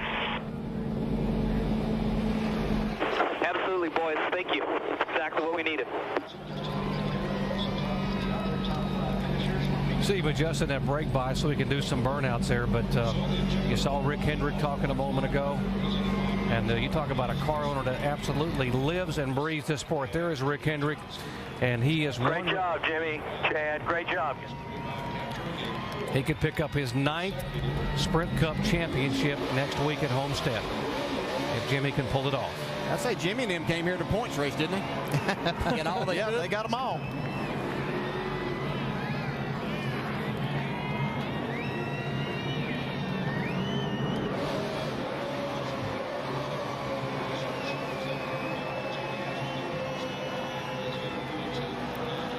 These fans here are loving this. You don't think these fans appreciate what this driver is about, what this team is about? And when you beat Mark Martin and Jeff Gordon and these guys in this field the way they have done it, it is impressive. Let's go down and visit with the man who made the calls all day, Chad Canals. His driver, Jimmy Johnson, just pulled up here and did a big burnout right in front of them. So all the smoke is coming in here now. Chad, after last week, that crash, everything you guys went through, the big ding in the points, how important was it for you guys to come back and dominate like you did today? Well, we set out to do that every week, obviously, but, we wanted to come to Phoenix and have a solid run, keep the 5 in our sights, and we're able to stay just ahead of them a little bit all day today, and that's really what we needed to do, and obviously momentum is always a good thing to have on your side, and they tried to knock a little bit of the wind out of our sails last week, and hopefully we can go to Homestead and do what we need to with this low Chevrolet. I just couldn't be prouder of this team. These guys don't give up. I think the effort that they showed last week trying to fix that race car to get all those points they could was just fantastic, and it's a great feeling to be a part of this organization, this team. 108-point advantage as you go into Homestead now. What is the mindset, Chad? You guys have been in this situation the last 3 years. How does this one compare? I don't know. We just won the race. I can't even tell you right now. Right now I just want to get back and get on the plane and try to set everything out and look and see where we're at. We work awfully hard to try to get to this point in the season. You just got to take it one day at a time. Obviously, we'd love to go to Homestead and try to win that race, and we'll just see how it all shakes out. We only have 7 more days to think about it, Chad. Congratulations, guys. Standing by with the man who runs the show at Hendrick Motorsports. We're going to give you that title. How about that? And he's smiling from ear to ear after Jimmy Johnson's performance today. What do you think when you see what you've put together in regards to these teams and the performance that they deliver week in, week out, Rick? Well, it's been, we're just thankful that they're this competitive, and it's kind of tough to watch them race each other, but that's what we started out to do the first of the year. And boy, congratulations to Jimmy, Chad, and Lowe's, and then Mark to come on 4th, for CarQuest and Kellogg's. And these guys have worked all year sharing information. Then we go to Texas and Jimmy Rex, and we've got all the guys from all the teams working on the cars. And everyone asked me this morning, why would the 48, why would the 24 and the 5 try to help the 48? And I said, that's what got us here. These guys know that, and I'm just real proud of them. We just got 1 more to go now. And Rick Hendrick, Doc, said, boy, I'm glad we don't have to race against that 48. He sure is good, isn't he? Oh, he is unbelievable, and what an unbelievable owner they've had. Rick Hendrick talking about teamwork. That is the epitome of how to do it the right way. Teams working together. Well, next week, folks, at Homestead, Jimmy Johnson, there it is, needs to finish 25th or better to clinch the championship and make NASCAR history, becoming the first driver to ever win 4 consecutive Sprint Cup titles. Well, he can go to Homestead next week with a little cushion. It's not a given that he's going to take it. 25th is really no problem for this team if they don't have any issues, but we saw that happen last week, so they know that, and they'll go down there prepared for it. But right now, all he's thinking about is getting out of here and celebrating an incredible comeback from the disappointment of a week ago.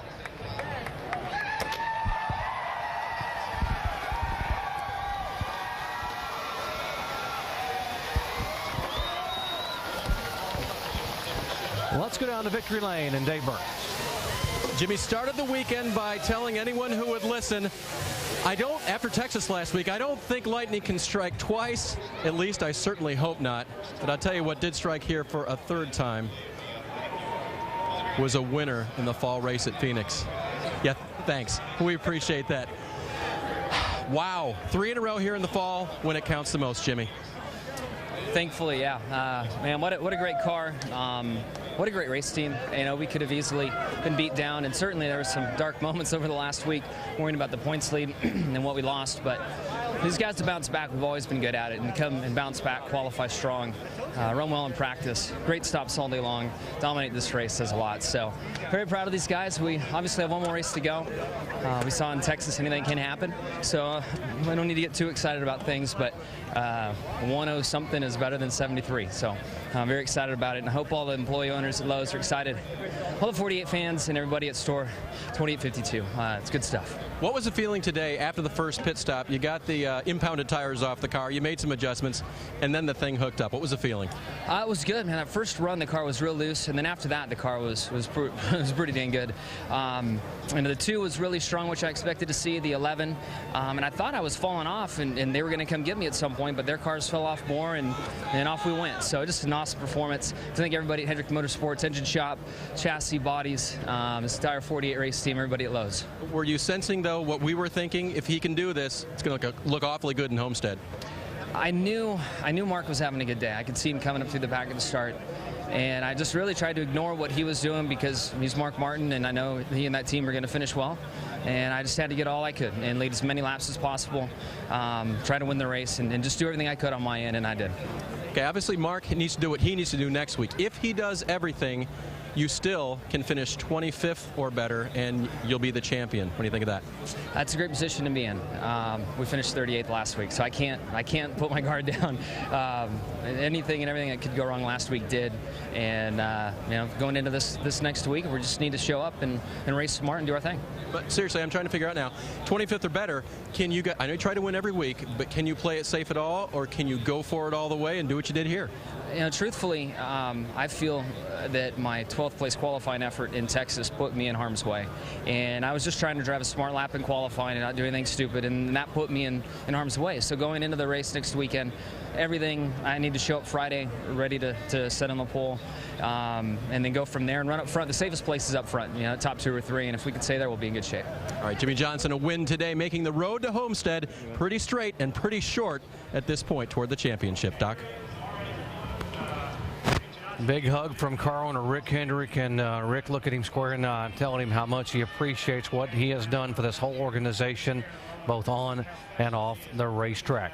Well, Jimmy Johnson, the juggernaut, is back as Johnson dominates here at Phoenix, and for the 3rd fall in a row is standing in victory lane.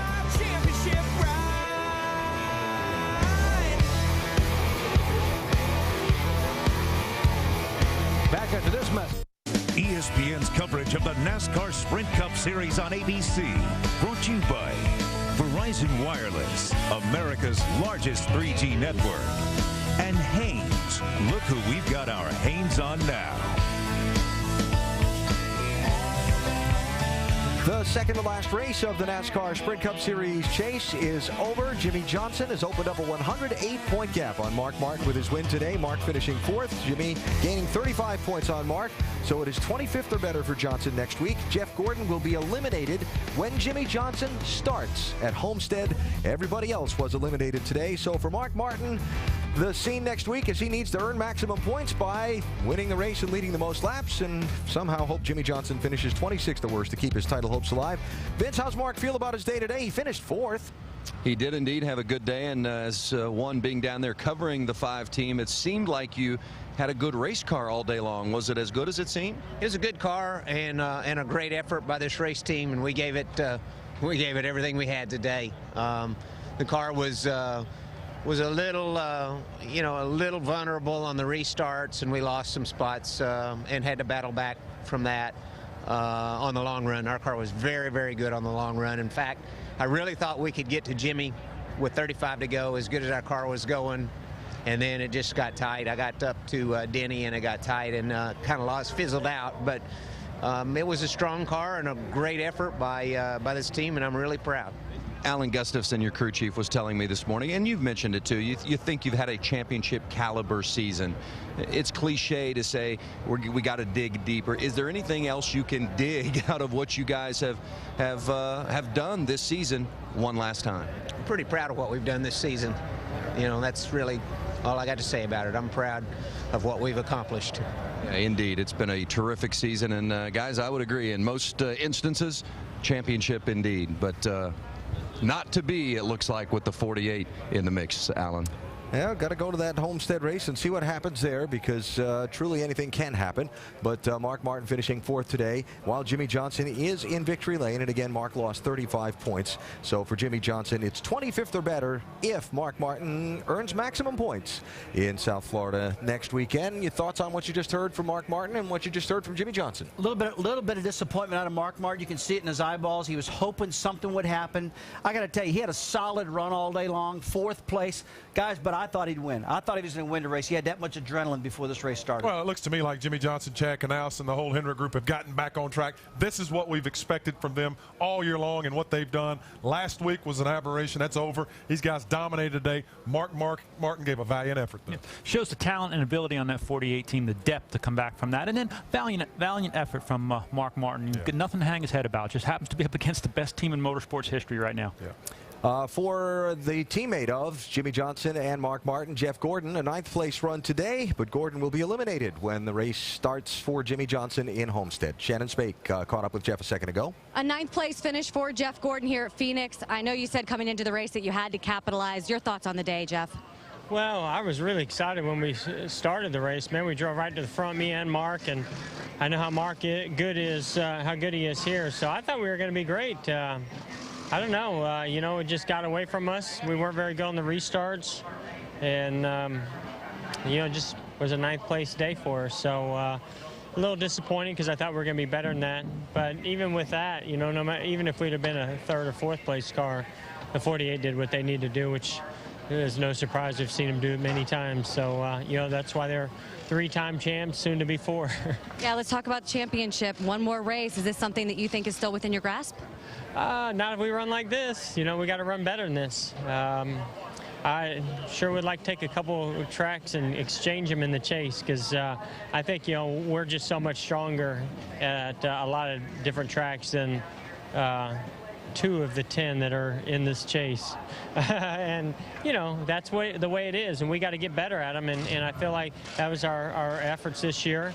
And we made them better, but not good enough. And we'll come back next year, hopefully be stronger. And we're still really looking forward to Homestead. I think we got a great car and team for that race, and we'll see what happens. Top 10 finish for the 24 here at Phoenix. And Jeff, 169 points behind Jimmy Johnson with the 1 race to go. So again, once Jimmy does start the race, Jeff is eliminated. Denny Hamlin was only 0.2 of a second behind Jimmy Johnson after the last pit stop, but he faded to 3rd. Jamie? He did. Denny, I talked to your crew chief, Mike Ford, this morning, and he said, we brought a brand new race car here, and we're going places we've never gone before. How would you assess how it ran today? Did you know about that anyway?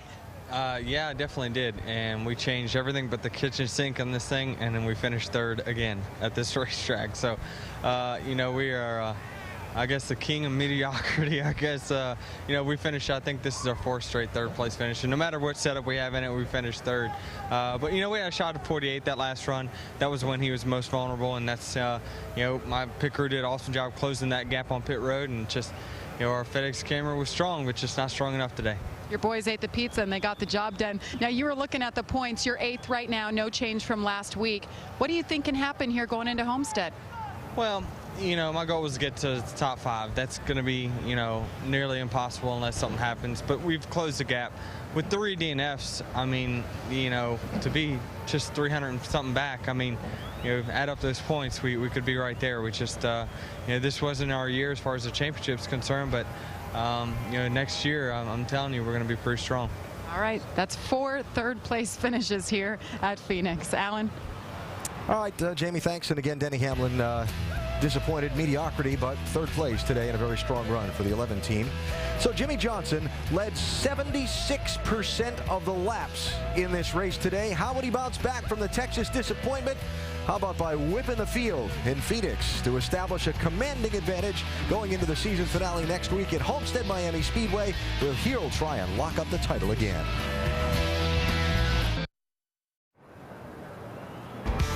The NASCAR Sprint Cup Series season down to its final race. Want to see history made? Then join us next Sunday at the Homestead Miami Speedway. Tickets available at www.nascar.com/tickets. Of course, we'll have complete coverage here on ABC starting at 2:30 Eastern Time. Likely to see 4 consecutive championships. If we don't see that, then we'll certainly see something shocking and unspectacular. That is for sure. Well, the man who gave Jimmie Johnson all he could handle in the early part of this race, Kurt Busch, wound up finishing 6th today. Shannon? Well, it was a great start to the race for the number 2 car of Kurt Busch. You put some space between you and Tony Stewart in the points. Walk us through your day, Kurt. Yeah, it was a good start. We had a great run in a car in the beginning, a good feel, and just lost the handle as we went. So tough day for the Miller Lite Dodge. You know, we want to be up there right in the mix, at least going for the win, but 6th place, yeah, but we'll take it. You know, last week was a win. We're gaining points, and we're still doing a good job. And Gordon's within distance, I think, going into Homestead, and that's 3rd place overall in the standings. Trying to break up that Hendrick Motorsports party. Last race with you and Pat Tryson next weekend. Have you guys got one more win in you? I think we do. We're bringing back Patriot, the car we won with at Texas. Great car, great feel for this team. Our team has got an upbeat feel. We've had a long year. We've had a successful year. There's no better way than to put together 100% effort this next week and go out with a bang and hopefully a win. See you in Miami. Kurt Busch, great finish for the number 2 car today.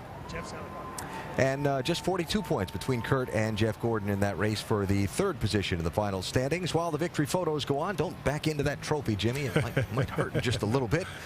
Good looking trophy. Yeah, well, okay. They've kind of got the cactus a little shaved down there. That's okay.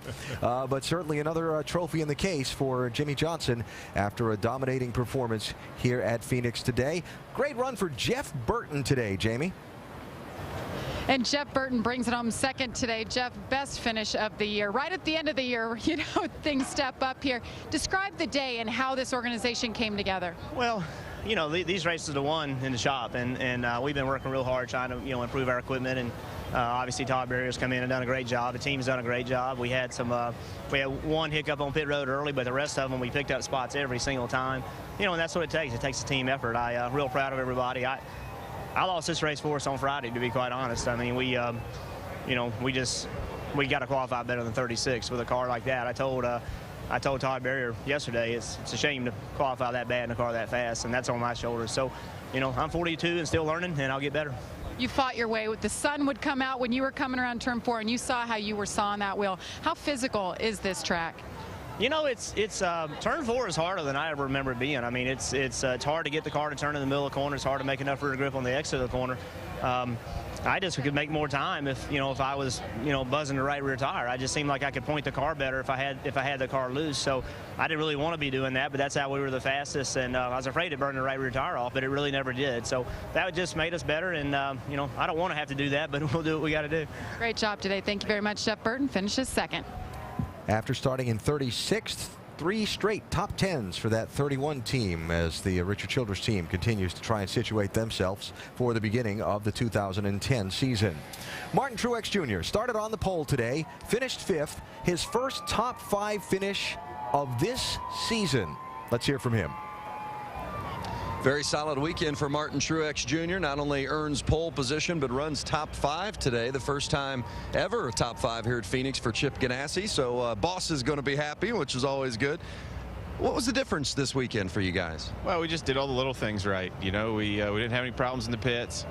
Nothing fell off the car. The tires held air, and you know, all that good stuff. So we just had a good race. Nothing bad happened, and we didn't have any bad luck, and we had a good car. And just want to thank Bono and all the guys. They made the car better each stop, and they're, you know, the last 2 runs of the race, I felt like we were one of the best cars. At least that's what they were telling me by the time. So just fought track position a little bit all day. We lost a few spots on all our stops, and then we lost a few seconds on those last 2 green flag stops. But nevertheless, a great run. Just got to thank all the guys. Thank the fans for coming out. Thank you to Rain-X for sponsoring us a few races this year. We've enjoyed that, and we've had a rough season, so it feels good. I was really wanting to end the year, with a couple of good runs for Bono and all the guys on the team, and just want to thank them, for not giving up and giving 100% today, and hopefully we can go do this again at Homestead next week.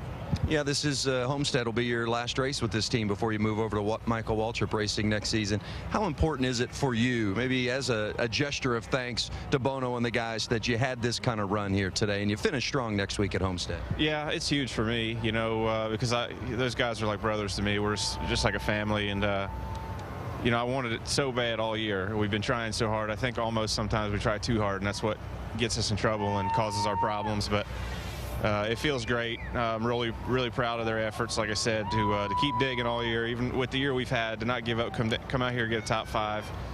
I'm just real proud of them and their efforts, and just hope we can get a little closer next week. Real strong run today for Martin Truex Jr. He finishes 5th. Great run today for Truex, and the tradition in racing that began with Dan Gurney at Le Mans 1967 continued in Phoenix's Victory Lane by Jimmy Johnson and Company, the spraying of the champagne. We're back with more post-race coverage in a minute.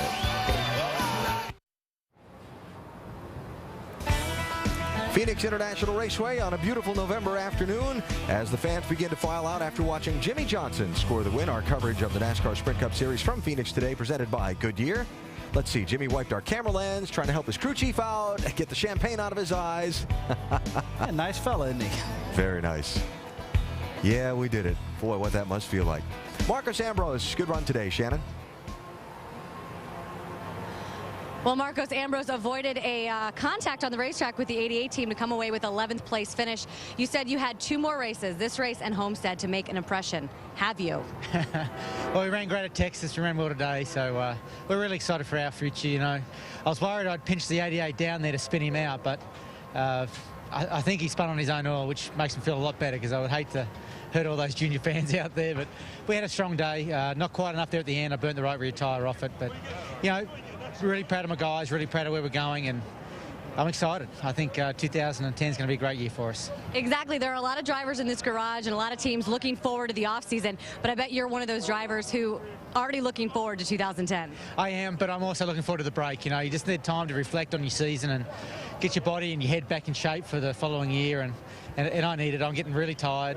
I've got my family back in Australia right now, so I'm pining for them, and hopefully, I've only got 7 or 8 days to wait here. I'll get back and see him, but I love NASCAR racing. It's what I live for, and if we race every weekend, it wouldn't be a problem.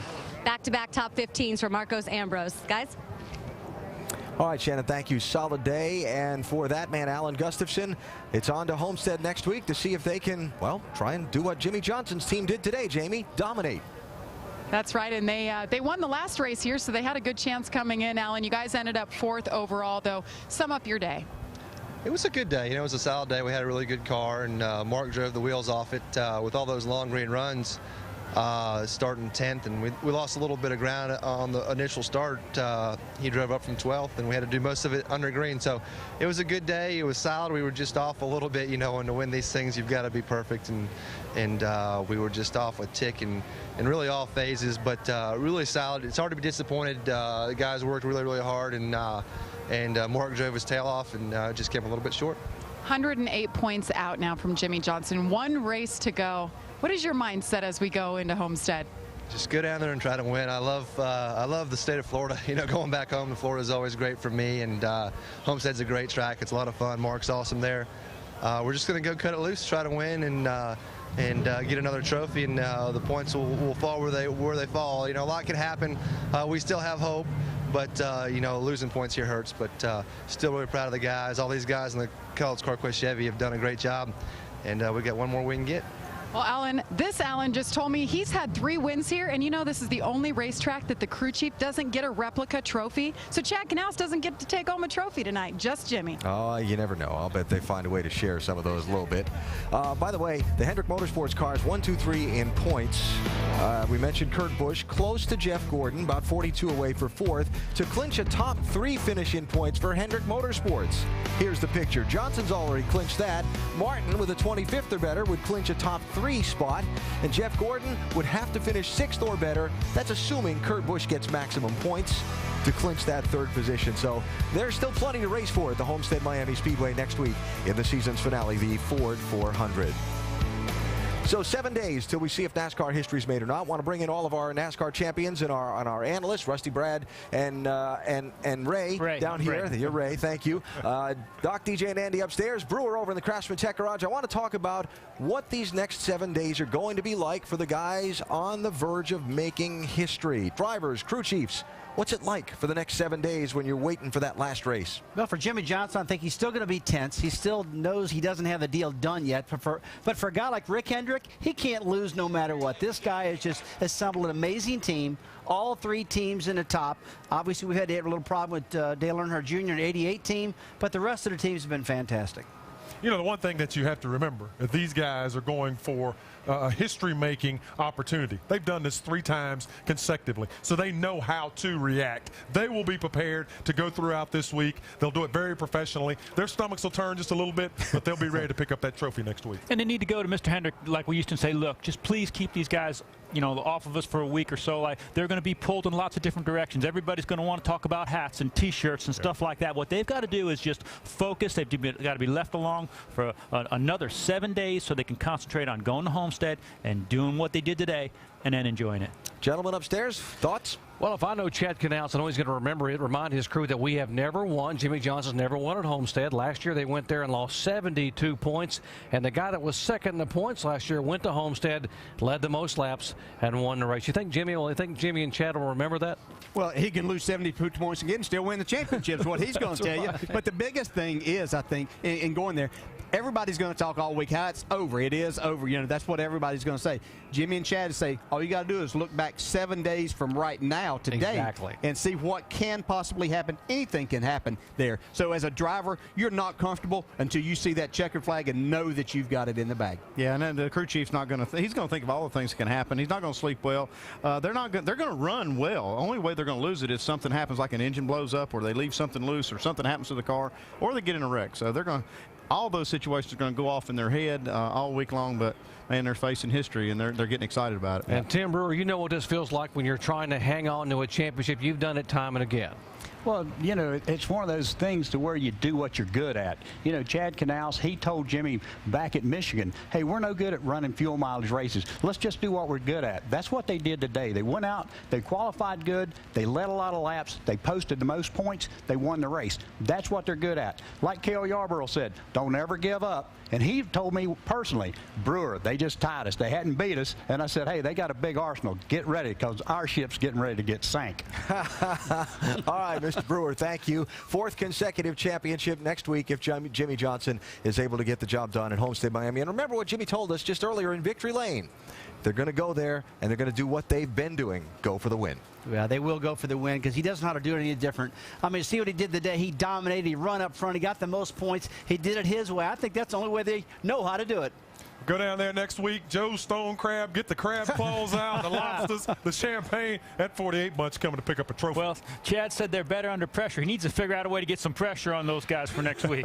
Brad always thinking about food. Hey, don't forget to watch Desperate Housewives tonight, all new at 9 Eastern, 8 Central here on ABC. So Jimmy Johnson had problems at Texas last weekend, came to Phoenix having lost a little momentum. Well, he sure gained it back by dominating this race, leading over 70% of the laps and setting himself in position to make NASCAR history next week if he can finish 25th or better in the Ford 400. 12 drivers, 10 races, 1 champion. 2 races to go in the chase, and this championship is very much up for grabs. Martin on the move. Mark Martin getting better and better each and every lap. You can see how hard Jimmy Johnson is driving the car. He's getting aggressive.